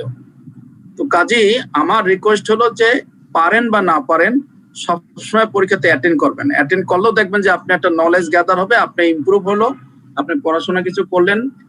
এমন একটা সময় আসবে যে আপনি উইদাউট প্র্যাকটিস আপনি হয়তো পাস হয়ে যেতে পারে, বলা যায় না। সো দ্যাট ডিজার্টেড হওয়ার কিছুই নেই। আর আইসিএমএ তো এমনিতে 20 বছর পর্যন্ত আপনার রেজিস্ট্রেশন লাগবে, অসুবিধা নেই। স্যার আপনার এক্সপেরিয়েন্স অনুযায়ী স্যার যদি ম্যাথের সোর্স গুলো যে কোনখান থেকে আমরা করব কি স্যার বলেন একজন কথা বলেন। না স্যার আমি বলতেছিলাম যে স্যার আপনার এক্সপেরিয়েন্স অনুযায়ী পরীক্ষার প্রিপারেশন নেওয়ার জন্য স্যার আমি বলবো ওনাটা শুনে নেই, মানে কোনখান থেকে প্র্যাকটিস করলে ভালো হবে? কাইসুর বইটা কি এনাফ হবে এই এক্সারসাইজ গুলো প্র্যাকটিস করার জন্য? এটা আমরা আগে বলবো না। আমি প্রথম ক্লাসেই বলেছি যে আগে যদি আমি শুভঙ্করে ফাঁকি শিখিয়ে দেই তাহলে কেউ আর ক্লাসও করবেন না, আর ইউ করবেন না। আমরা ওগুলা একদম লাস্ট ক্লাসে ওই ফাঁকিগুলা লাস্ট ক্লাসে শিখবো। আচ্ছা স্যার, আগে শিখে ফেললে আমরা তো আর শিখলাম না, তাহলে তো ওই ফাঁকিটাই শিখলাম। তার মানে আপনি যে অঙ্কগুলো করাচ্ছেন আমরা শুধু এগুলাই দেখবো আর শীটটাই দেখবো? না, আমি সেই কথা বলবো না। আমি বলবো যে মানে আমি কিভাবে পাস করেছি সেটা আমরা লাস্ট ক্লাসে বলবো। ঠিক আছে, এটাই আমাদের জন্য। আমি একটা কোশ্চেন করতে যাচ্ছিলাম। লাস্ট ক্লাসে বললে তো আমরা প্রিপারেশন নেব। স্যার অ্যাকচুয়ালি কোশ্চেনটা হচ্ছে যে আমরা বললে প্রিপারেশনটা নিতে পারতাম না, আগে বললে প্রিপারেশন হবে না। এই জন্যই আমি আগে বলবো না যে আপনারা আগে। মূল কথা হলো আমার উদ্দেশ্য হলো আমি প্রথম ক্লাসে যেটা বলেছি যে আমরা প্রথম শিখবো। প্রথম হলো আমার টার্গেট শেখা, তারপরের টার্গেট হলো আমার পাস করতে হবে।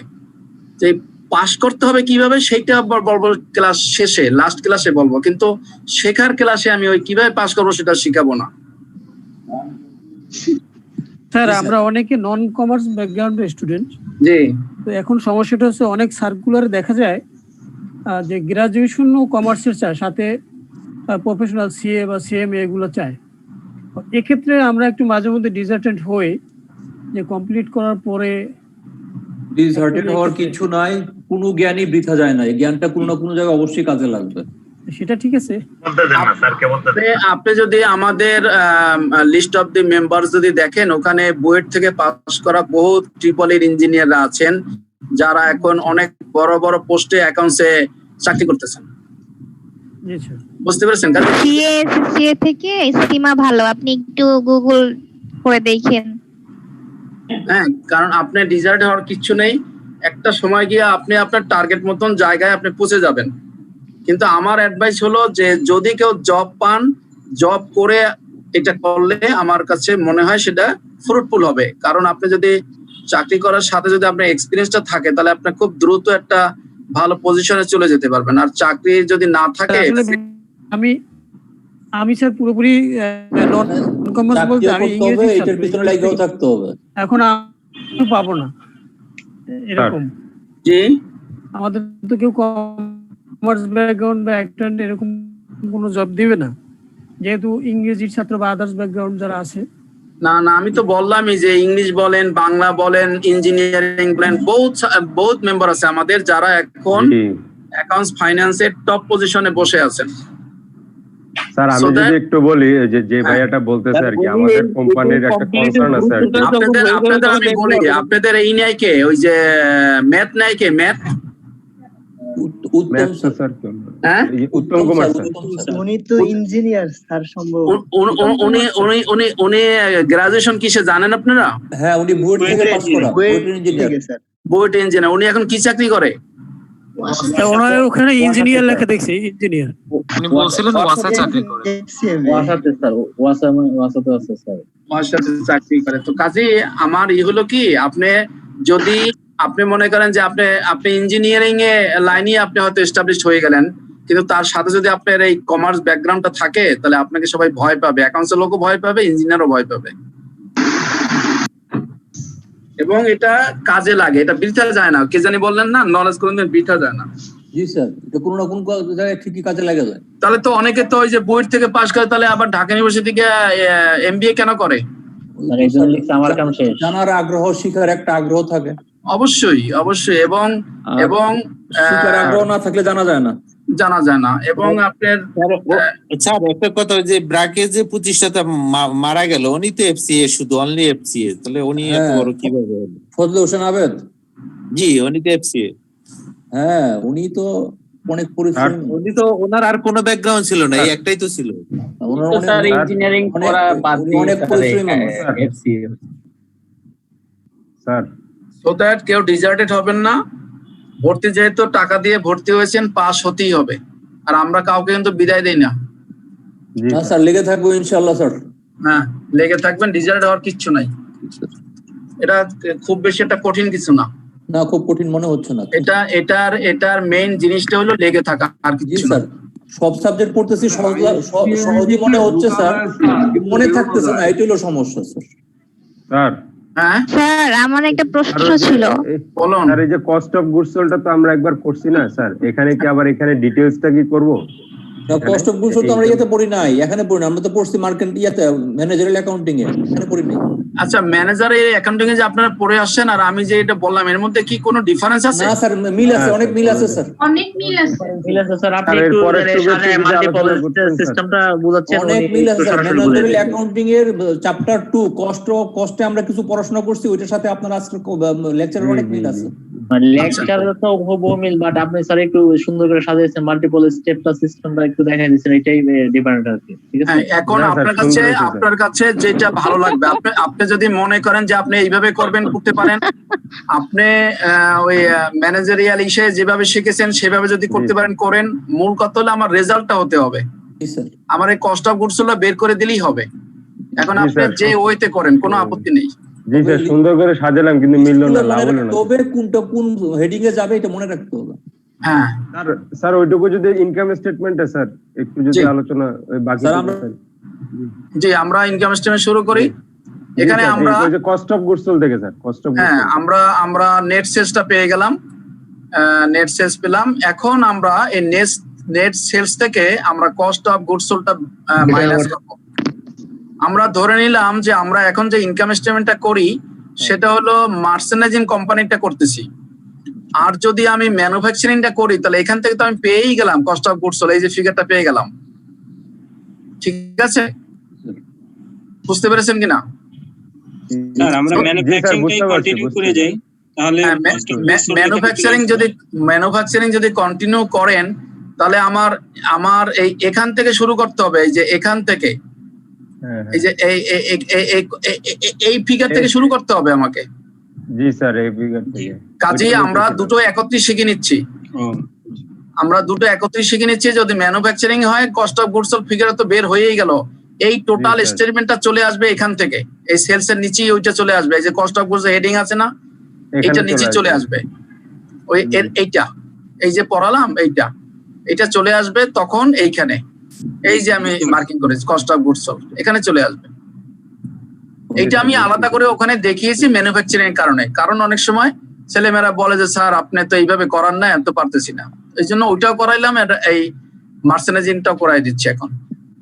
না কস্ট অফ গুডস সোল্ড। জি বলুন স্যার। এই যে এখানে আমরা যে উপরে যে কস্ট অফ গুডস সোল্ড এর প্রাইম কস্ট, ডাইরেক্ট কস্ট এগুলো যে লিখলাম, ওগুলো তো আর ইনকাম স্টেটমেন্টে দেখানোর কোনো প্রয়োজন নেই। এই যে এখান থেকে, এই যে ডাইরেক্ট ম্যাটেরিয়াল এখান থেকে শুরু করে একদম এই যে কস্ট অফ গুডস সোল্ড বের করেছেন, সম্পূর্ণটা এই যে cost of goods sold heading দিচ্ছি, এটা নিচে সবই করবেন। জি স্যার। পরে স্যার যদি দেখেন যে ড্রাইভারেন্সে র মেটেরিয়াল আছে, র মেটেরিয়াল থাকলেই ভাববেন যে ম্যানুফ্যাকচারিং, তখনই আপনারা এই আগের এই টোটাল কস্ট অফ গুডস সোল্ডটা ইনকাম স্টেটমেন্টের ভিতরে নিয়ে আসবেন। আর যদি মার্চেন্ডাইজিং হয় তাহলে এখান থেকে শুরু করলেই হবে। যেমন এখানে দেখেন ইনভেন্টরি, বিগিনিং ইনভেন্টরি, আমরা কিন্তু ওখানে র মেটেরিয়ালে বিগিনিং করছি, এখানে মার্চেন্ডাইজিং এর বিগিনিং। ওখানে ওটার সাথে যে পারচেজ, ওখানে ছিল র মেটেরিয়াল পারচেজ, এখানে শুধু পারচেজ। তাহলে পারচেজ থেকে আমি র মেটেরিয়ালের মতনই লেস করলাম, purchase return, purchase allowance, purchase return and allowance, purchase discount, সবগুলো যোগ করে আমি নেট পারচেজ ফিগারটা আমি বের করলাম। এই যে নেট পারচেজ, অর্থাৎ যদি আমি পারচেজ থেকে এগুলো মাইনাস করি তাহলে যে ফিগারটা পাবো সেটাকে আমি বলবো নেট পারচেজ। এই নেট পারচেজ সাথে দেখেন এই যে অ্যাড ফ্রেট যোগ করলাম, তাহলে আমরা কস্ট অফ গুডস পারচেজ, আর ওখানে ছিল কস্ট অফ কি ছিল দেখেন, এই যে cost of raw material purchase, এখানে ছিল cost of raw material purchase, আর এখানে হলো cost of goods purchase, cost of goods purchase, cost of goods purchase. This is the difference, আর কিছুই না। সো দ্যাট হ্যাঁ, যে জিনিসটা আমি পারচেজ করলাম সেই পারচেজটা আমি ওপেনিং এর সাথে যোগ করলাম, এটা ওপেনিং ফিগার, তার সাথে ওপেনিং ফিগার, তার সাথে আমি যোগ করলাম আমি কস্ট অফ গুডস যেটুকু পারচেজ করছি সেটুকু, আর তার আগে তো আমি সব প্লাস করেই ফেললাম ফ্রেট সহ। তাহলে যেটা পাবো সেটাকে বলা হয় cost of goods available for sale. এটা হলো cost of goods available for sale because এটা হলো ফিনিশ গুডস। আর এখানে ছিল কি দেখেন, এখানে ছিল কস্ট অফ র ম্যাটেরিয়াল, এই যে র ম্যাটেরিয়াল অ্যাভেলেবল ফর ইউজ, কেন হলো অ্যাভেলেবল ফর ইউজ, এখনো তো ব্যবহার হবে সেই জন্য, আর এটা তো বিক্রি হবে সরাসরি, সেই জন্য বলেছি অ্যাভেলেবল ফর সেল, বিক্রির জন্য প্রস্তুত। স্যার কস্ট অফ গুডস পারচেজটা তো ইয়ে বিগিনিং এর সাথে ইনভেন্টরির সাথে বিগিনিং এর সাথে যোগ হয়, তারপরে cost of goods sold available for sale হয়ে গেল। জি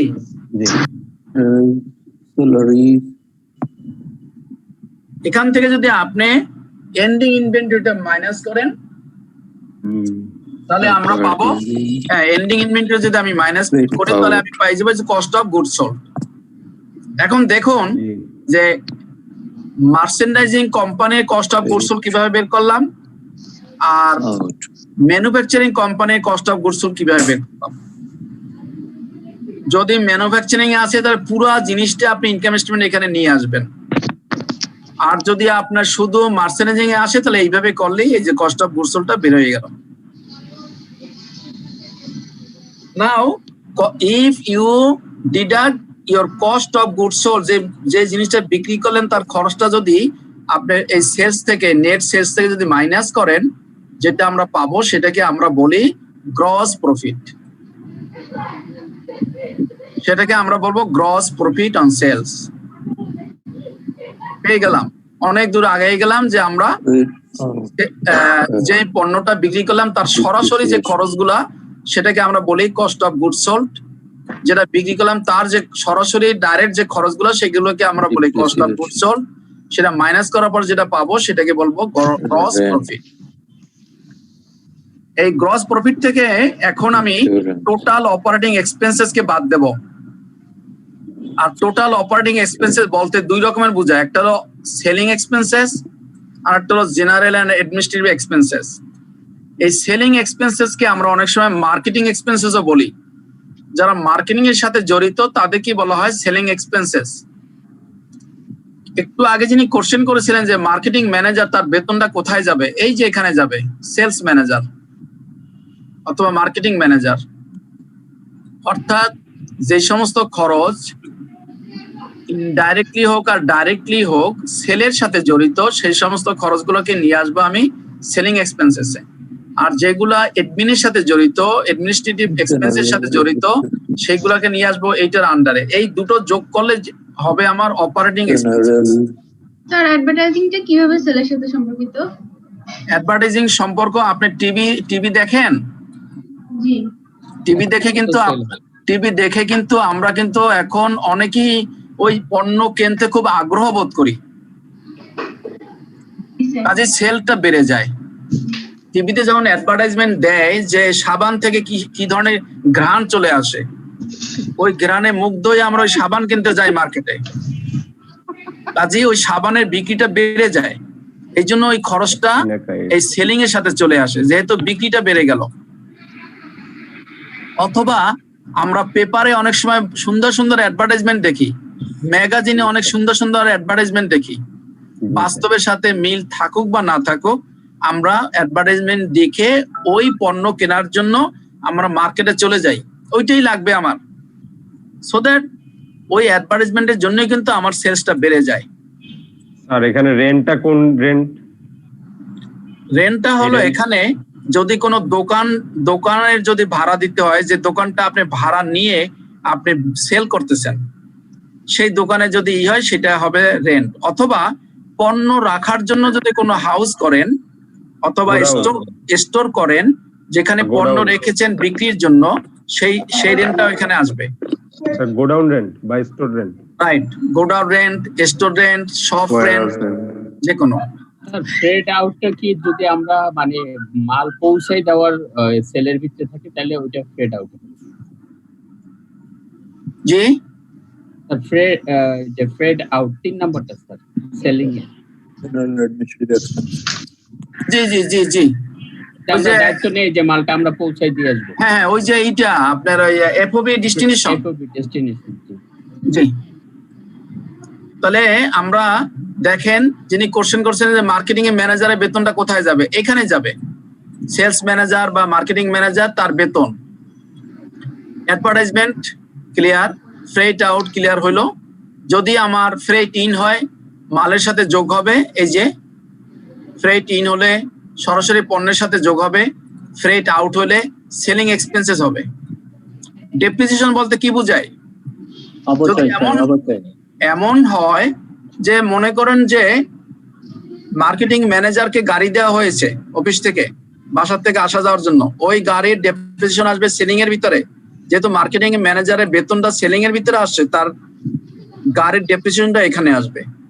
অথবা যদি এমন হয় যে ঢাকা থেকে চিটাগাং মাল পৌঁছানোর জন্য আপনার একটা ট্রাক আছে, ওই ট্রাকের ডেপ্রিসিয়েশনটা এখানে আসবে সেলিং এর ভিতরে, যেহেতু আপনি সেলস এর জন্য ট্রাকটা কিনেছেন মালটা পরিবহনের জন্য।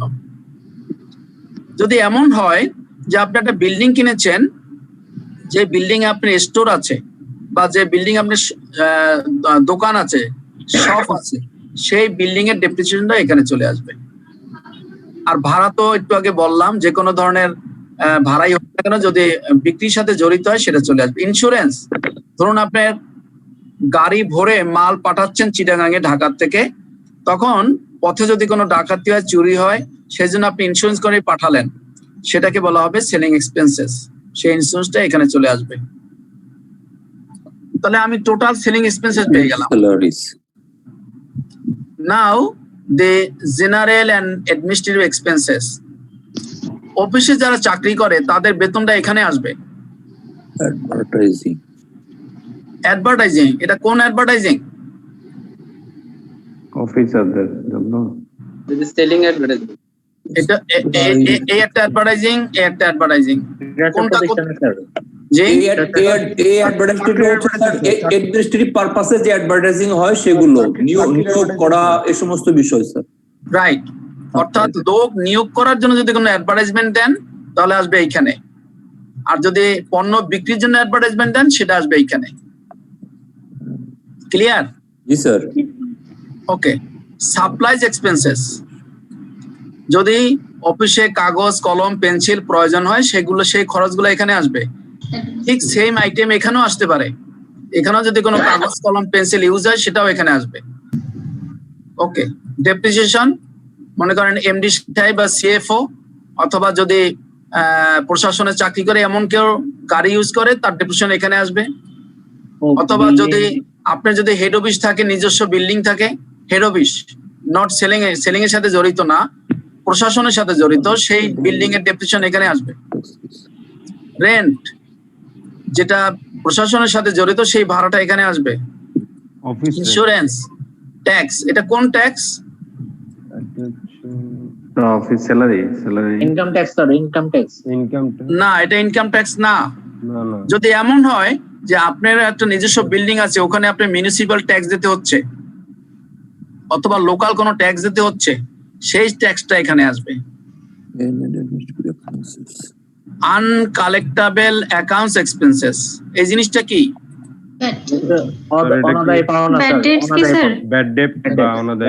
রাইট, এটার 4টা নাম আছে, আমরা পরে শিখবো এটাকে। এটার 4টা নাম আছে, একটা নাম এখন শিখলাম যেটাকে বলে আমরা আনকালেক্টেবল অ্যাকাউন্টস এক্সপেন্স। আপনি বাকিতে বিক্রি করেছেন কিন্তু সে টাকা দিচ্ছে না, ওই টাকা আদায় করতে পারতেছেন না, সেটাকে আমরা বলবো আনকালেক্টেবল অ্যাকাউন্টস এক্সপেন্সেস।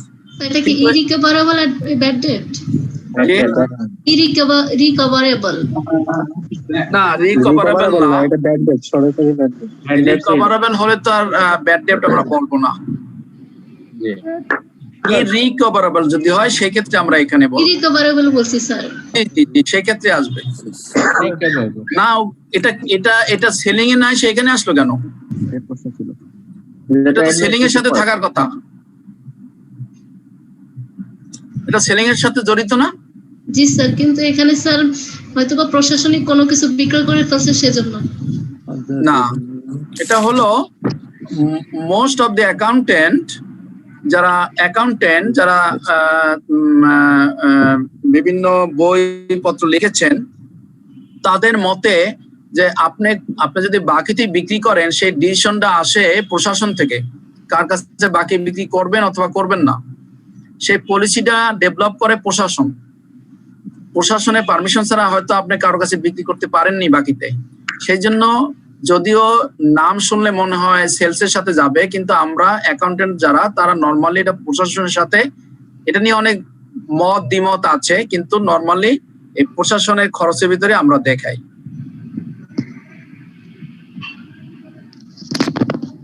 ওকে, তাহলে আমরা পেয়ে গেলাম total general and administrative expenses আর পেলাম টোটাল সেলিং এক্সপেন্সেস।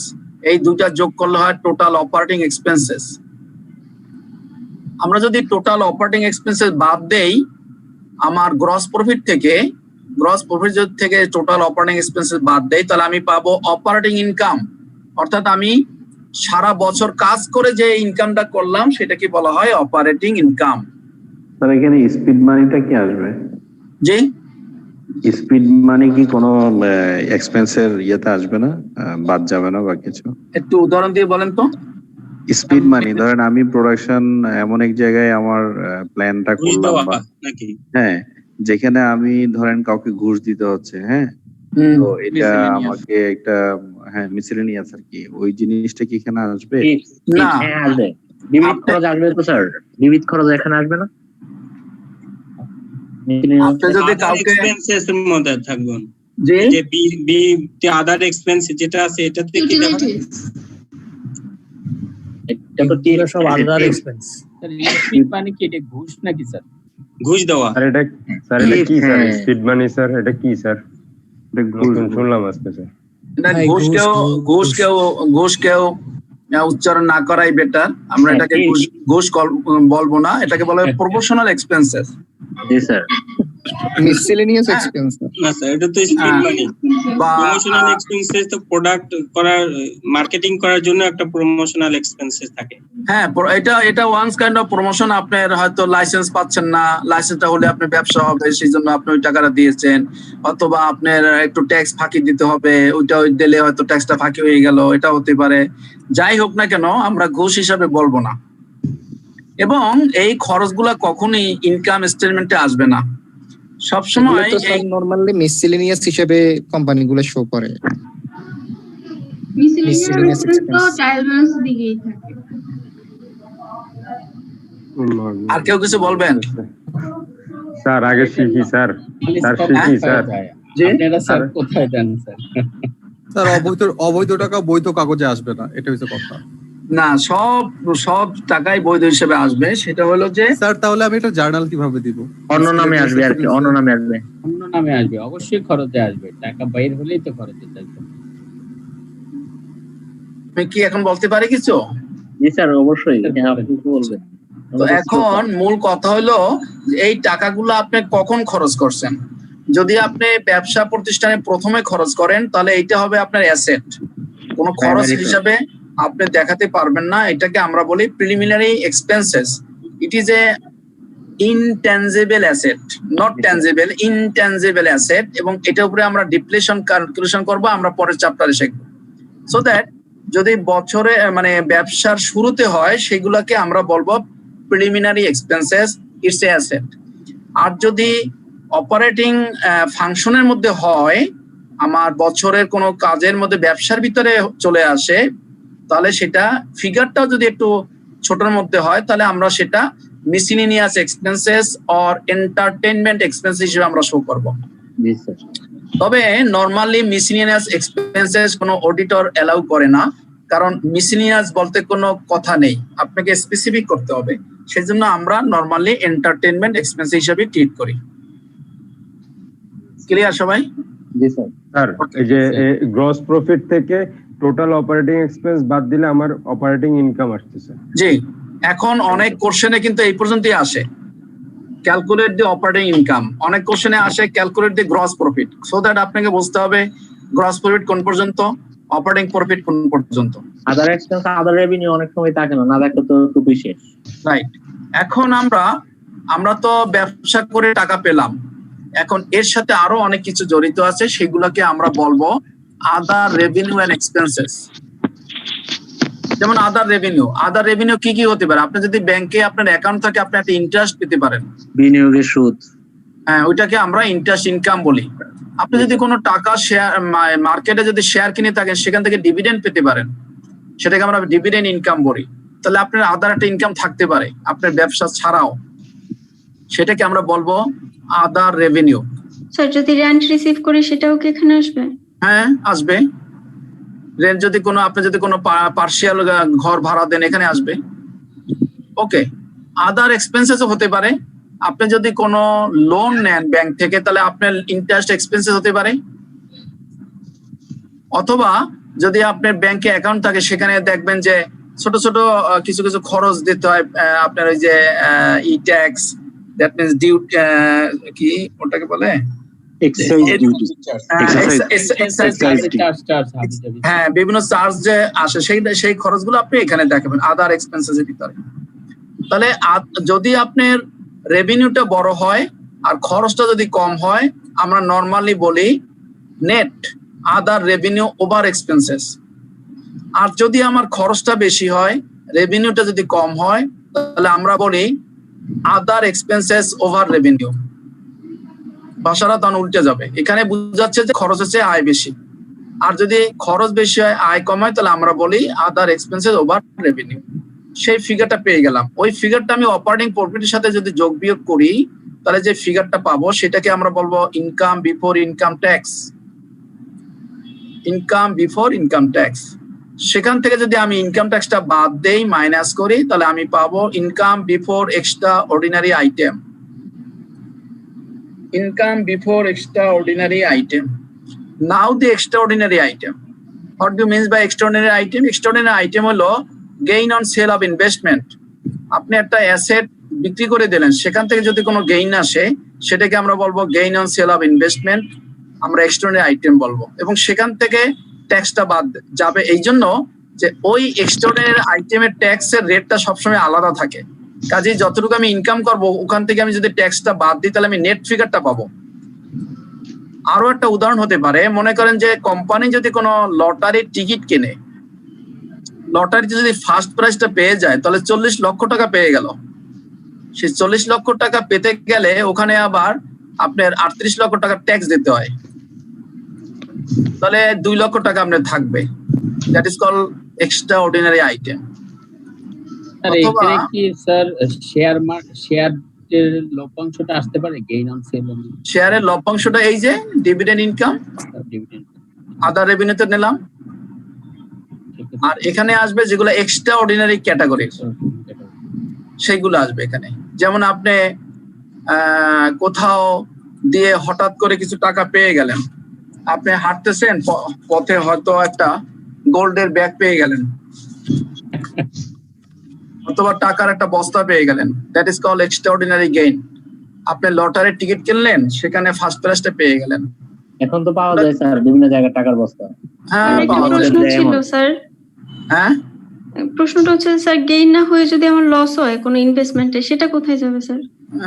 যদি আপনার ওইটা লস হয়, তাহলে সেটা যদি সাধারণত লস হয়, সেগুলো হলো আপনার নিজস্ব ইনভেস্টমেন্টে যদি আসে। আর যদি যেটা আপনার নিজস্ব ইনভেস্টমেন্ট না, যেমন আপনি লটারির টিকিট কিনেছেন, যদি পান তো ভালো কথা, না পারলে তো আপনি লস নাই কোনো। আর আপনি ওই যে পরে হঠাৎ রাস্তায় পরে আপনি 1 বস্তা টাকা পেলেন, ওখানে তো আপনার কোনো লস নাই। লস শুধু আপনার ট্যাক্সটা দিতে হবে। গভর্নমেন্ট আবার বলে দেয় যে তুমি হাঁটতে হাঁটতে যদি 5 বস্তা টাকা পেয়ে যাও, কোনো সমস্যা নাই। তুমি তো যে 5 কোটি টাকা পাও, তুমি 50 লাখ টাকা 10% যদি আমাকে দিয়ে দাও, তাহলে তোমার টাকাটা বৈধ। অথবা লেখা আছে sir gain on sale of investment, তো আমি বলতেছি যদি গেইন না হয়ে এই জায়গাটায় হতো যে loss on sale of investment, সেই ক্ষেত্রে এই আইটেমে তো কোনো লসই নাই।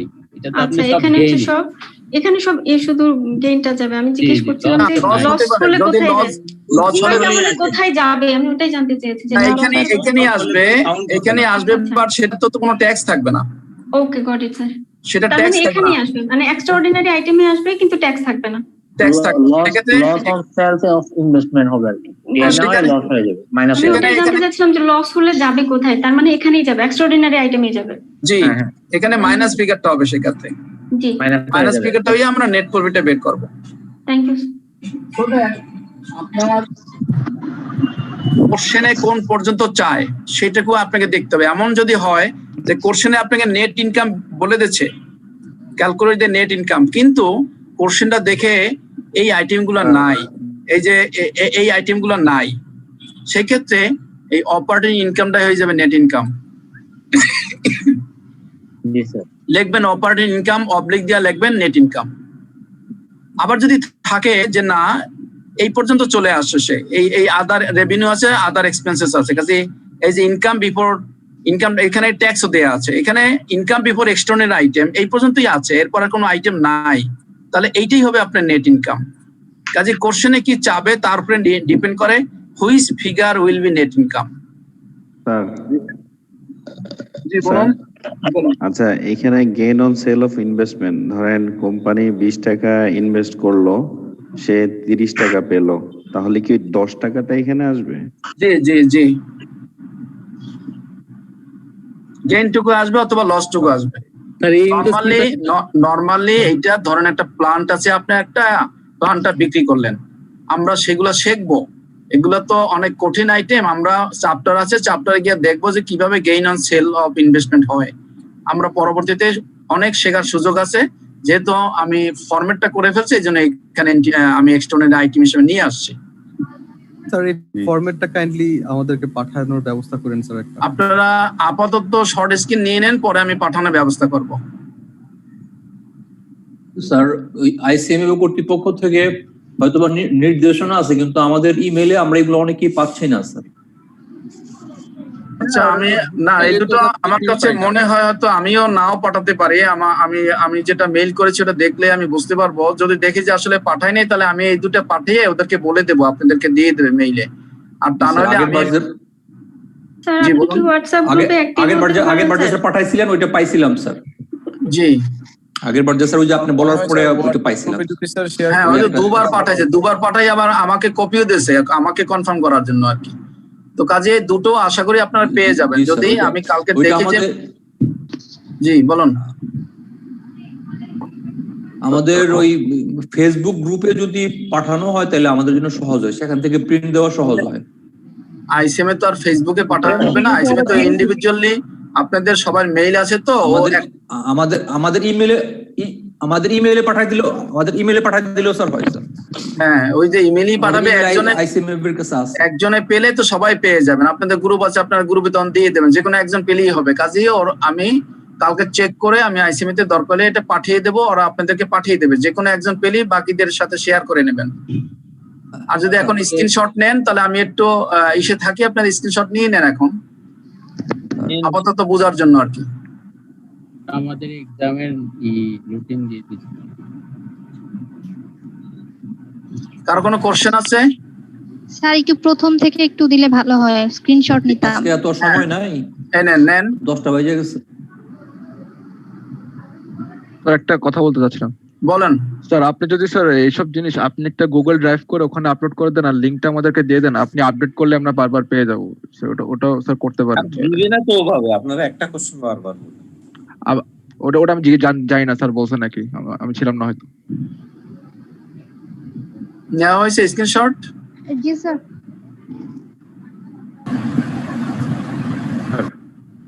হ্যালো জি বলুন।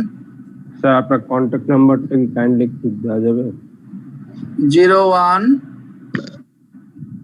জি 71 জি 41 জি 33 261। Thank you. নরমালি আমি কোনো ফোন ধরি না, যদি না ধরি মেসেজ দেবেন, মেসেজ দিলে আমি ফোন ব্যাক করব। আমার প্রশ্ন ছিল যে মার্চেন্ডাইজিং এবং manufacturing cost of goods sold বের করার ক্ষেত্রে এটা মানে আপনার কি কোনো ক্রাইটেরিয়া আছে যে এটা হলে এটাকে আমি ধরবো মার্চেন্ডাইজিং এবং এটাকে ধরবো ম্যানুফ্যাকচারিং? ক্রাইটেরিয়া একটাই, সেটা হলো আইটেম দেখলেই আমি বুঝতে পারি যদি এটা র মেটেরিয়াল হয় এটা ম্যানুফ্যাকচারিং, এটা যদি র মেটেরিয়াল না হয় তাহলে মার্চেন্ডাইজিং। আমি পুরা ট্রায়াল ব্যালেন্সটা যদি পড়ি তাহলে আমি বুঝতে পারবো যে it is merchandising or manufacturing. Trial balance পড়লেই আপনি কিছু আইটেম দেখলেই বুঝতে পারবেন। তার মধ্যে উল্লেখযোগ্য হলো এখানে যেমন আমরা ম্যানুফ্যাকচারিং যে আইটেম গুলো বলেছি, এই যে কস্ট অফ গুডস সোল্ড, এর মেইন হলো যে র মেটেরিয়াল। এই র মেটেরিয়ালটা থাকলেই ভাববেন যে ইট ইজ এ ম্যানুফ্যাকচারিং, এবং তার ওপেনিং ও থাকবে, তার ক্লোজিং ও থাকবে, ডব্লিউআইপি ও থাকবে। এই যে ডব্লিউআইপি যদি থাকে, এগুলো কিন্তু আমরা ওখানে পাই নাই, এটা ম্যানুফ্যাকচারিং পেয়েছি। So that WIP, finished goods, raw material, এই তিনটার যে কোনো একটা আইটেম থাকলেই ভাববেন যে ম্যানুফ্যাকচারিং। আর এগুলো না থাকলে, যদি এরকম নর্মালি থাকে, এই যে বললাম এই যে ইনভেন্টরি বিগিনিং, ইনভেন্টরি ক্লোজিং, তাহলে ভাববেন যে মার্চেন্ডাইজিং। আর এরকম কি আছে কখনো হয় যে অল্টারনেট নেম ইউজ করে, মানে ডিফারেন্ট টাইপের নেম ইউজ করে ডিরেক্ট, মানে যেমন ধরেন র মেটেরিয়াল শব্দটা এগুলো থাকলো না, কিন্তু সিনোনিমস ইউজ করলো, এরকম কিছু আছে স্যার? না, তাহলে সেক্ষেত্রে শুধু ম্যাটেরিয়াল বলতে পারে। ম্যাটেরিয়াল যদি বলে, সেক্ষেত্রে যদি আবার ডব্লিউআইপি বলে তাহলে ভাববেন ম্যানুফ্যাকচারিং। আর ডব্লিউআইপি বা ফিনিশ গুডস না বললে, শুধু ম্যাটেরিয়াল বললে ভাববেন যে এই মার্চেন্ডাইজিং। আচ্ছা আচ্ছা, এগুলো আপনি করতে করতে তখন আপনি নিজেই বুঝতে পারবেন। আর হচ্ছে স্যার একটা প্রশ্ন করতাম। বলুন। র মেটেরিয়ালস আর ডব্লিউআইপি, আরেকটা কি বললেন স্যার? আরেকটা ফিনিশ গুডস। একটা বললেন র মেটেরিয়ালস, আরেকটা বললেন ডব্লিউআইপি, র মেটেরিয়াল, আর একটা ফিনিশ গুডস। এই যে ফিনিশ গুডস। জি স্যার, এই যে ফিনিশ গুডস। জি স্যার, তিনটা আইটেমের যে কোনো একটা থাকলে আমরা বুঝবো এটা ম্যানুফ্যাকচারিং। হ্যাঁ, বাকিগুলো তো থাকতে হবে, না হলে আপনি স্টেটমেন্ট করবেন কিভাবে? জি স্যার, বাকিগুলো তো এই আইটেমগুলো তো থাকতে হবে, তাহলে আপনি কস্ট অফ গুডস বের করতে পারবেন না। আর তা না হলে আপনার এই আইটেমগুলো থাকতে হবে। কাজে আপনি এই ফরম্যাটটা যদি দুবার করেন, তাহলে আপনি যে কোনো অঙ্ক দেখলেই বুঝতে পারবেন যে কোন ফরম্যাটে করবেন। স্যার জি বলুন। স্যার আমি একটা লাইন করছি, এটা হচ্ছে আপনার correcting entry 300 2000 cash drawing by the owner was debit to ABC company, capital and credit to cash. আমি না এই লাইনটা বুঝতেছি না। সলিউশনে ওরা অ্যামাউন্টটা একবার ক্যাপিটালের সাথে যোগ করেছে, ক্যাপিটাল যেটা ছিল সেটার সাথে, আর আবার একটু বলেন, আবার লাইনটা বলেন, আবার পড়েন, পুরোটা পড়েন। 3200 cash drawing by the owner was debit to ABC company, capital by the owner, ABC company, by ABC কোম্পানির ওনার। জি জি, আচ্ছা, ABC কোম্পানির ওনার, সে উইথড্র করছে 3200 টাকা। জি, তারপরে কমা দিয়ে লিখে আছে capital, comma and credit to cash, credit to cash, G, capital comma credit to cash. জানাল কি করছে? এরা করেছে, এরা ক্যাপিটালের সাথে, ক্যাপিটাল আগে যেটা ছিল এটার সাথে এরা যোগ করেছে, আর ইয়ে করছে, নতুন নামে, ড্রয়িং নামে এসেছে। এটা কিসের অঙ্ক? কোন চ্যাপ্টারে? কারেক্টিং ট্রায়াল ব্যালেন্সের মধ্যে। এটার কারেকশনটা কি করতে বলছে? এটা তো ক্লিয়ার বলাই আছে যে মালিক 3200 টাকা উঠাই এনেছে। কারেকশনটা কি করতে বলছে? এটা তো কোনো কারেকশন হবে না, এটা তো ডাইরেক্ট বলেছে মালিক 3200 টাকা উঠাই এনেছে। ভালো কথা। স্যার এখানে ড্রয়িং ডেবিট হবে না স্যার, অন্য একটা কোম্পানির নামকে ডেবিট করে ফেলছে আর কি। ভুলটা কি করছে সেটা বলা, ওখান থেকে বোঝা যাচ্ছে কি না? আমি তো আপনার কথা বুঝতেছি না যে সেই ভুলটা কি করেছে। আমি বুঝতেছি না যে সেটা ক্যাপিটালের সাথে কেন যোগ হয়েছে। না, আপনি ক্লিয়ার পড়েন, তারপরে বুঝবেন। এটা অন্য কারণে আমি ডেবিট করে ফেলছে সেটা বলছে আর কি স্যার। এখানে ড্রয়িং ডেবিট হবে না স্যার, এখানে তো এটা হচ্ছে আপনার এই যে এই কারেক্টিং ট্রায়াল ব্যালেন্স। আবার পড়েন কারেক্টিং ট্রায়াল ব্যালেন্সের মধ্যে, এখানে আপনার ট্রায়াল ব্যালেন্সের মধ্যে কোথাও আপনার উইথড্র নাই, কিন্তু এরা একটা এন্ট্রি দিয়েছে আর কি, যে 3200 টাকা ক্যাশ উইথড্র করেছে, by the owner was debit to ABC। যদি 3200 টাকা উইথড্র করে, তাহলে সেই ক্ষেত্রে দুইটা উপায় করতে পারেন। এক নম্বরে ক্যাশ তো কমেই যাবে, এটা ঠিক আছে, বাট যদি ড্রয়িং অ্যাকাউন্ট ওপেন করেন তাহলে ড্রয়িং অ্যাকাউন্ট হিসাবে আপনি ডেবিট করবেন, আর তা না হলে ক্যাপিটাল থেকে মাইনাস করে দেবেন। এটা ওনার যে প্রবলেম অ্যাডজাস্টেড ট্রায়াল ব্যালেন্স থেকে বলতেছে স্যার, সেই জন্য একটু এরকম বোঝা যাবে না এভাবে। হ্যাঁ, অ্যাডজাস্টেড ট্রায়াল ব্যালেন্স থেকে, সেটা দুইটা একসাথে না দেখে বলা যাবে না স্যার, মুখস্থ বলা যাবে না, একটু ক্রিটিক্যাল আছে। ক্যাপিটালের সাথে কেন যোগ করেছে 3,200 টাকা, এটা বুঝতেছি না। ক্যাপিটালের সাথে উইথড্র হয়তো ক্যাপিটালের সাথে যোগ হওয়ার কথা না। হ্যাঁ স্যার করেছে, এজন্য বুঝতেছি না আমি। এখন আমি তো বুঝতেছি না, আপনার কথা থেকে আমি বুঝতেছি না। আপু কোশ্চেনটা ঠিক আমাদের আছে। গ্রুপে পোস্ট করেন, আমরা পরে দেখবো আর কি সবাই মিলে যদি। হ্যাঁ, ওই যে ভালো ভালো সলভার আছে, ওনারা সলভ করে দিবেন। স্যার আপনি তো সবচেয়ে best. Thank you very much. ইনশাআল্লাহ নেক্সট ক্লাসে আবার দেখা হবে। আমরা নেক্সট ক্লাসে প্রবলেম সলভ করব। তার আগে দয়া করে যদি সম্ভব হয় এই একবার সবাই একটু করবেন, এটা না দেখে একা একা করবেন, যাতে আমার সাথে মিলে যায়, তাহলে ভাববেন যে আপনার অঙ্ক হয়ে গেছে। স্যার আজকের ক্লাসটা অনেক ইফেক্টিভ ছিল। থ্যাঙ্কস। জি, তো আমি ক্লাসের আগে স্যার যদি সম্ভব হয় আমরা যদি শীটটা পাই, সেক্ষেত্রে আমাদের স্যার একটু খুব ভালো উপকার হয় স্যার। ওকে, কাইন্ডলি একটু আপনি কোঅর্ডিনেট করে একটু আমাদের স্যার প্রোভাইড করে একটু ব্যবস্থা করে দিয়েন sir. Okay okay, thank you.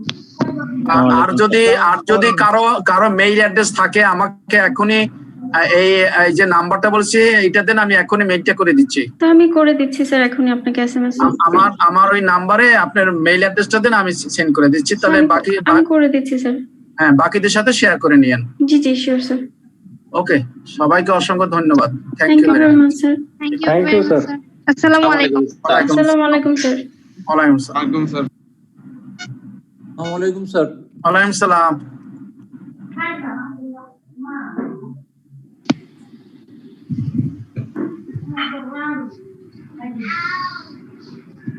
আজকের কোর্সটা এতটা ইফেক্টিভ ছিল যে আমি পানি উঠাই দিয়েছি, চুলায় পানি শুকায় গেছে। আজকের ক্লাসটা খুবই ইন্টারেক্টিভ ছিল। শুকিয়ে গেলে তো ভুলেই গেছি, পানি দিছি, পানি শুকায় গেছে, মরুভূমি হয়ে গেছে। বুঝা গেছে আমাদের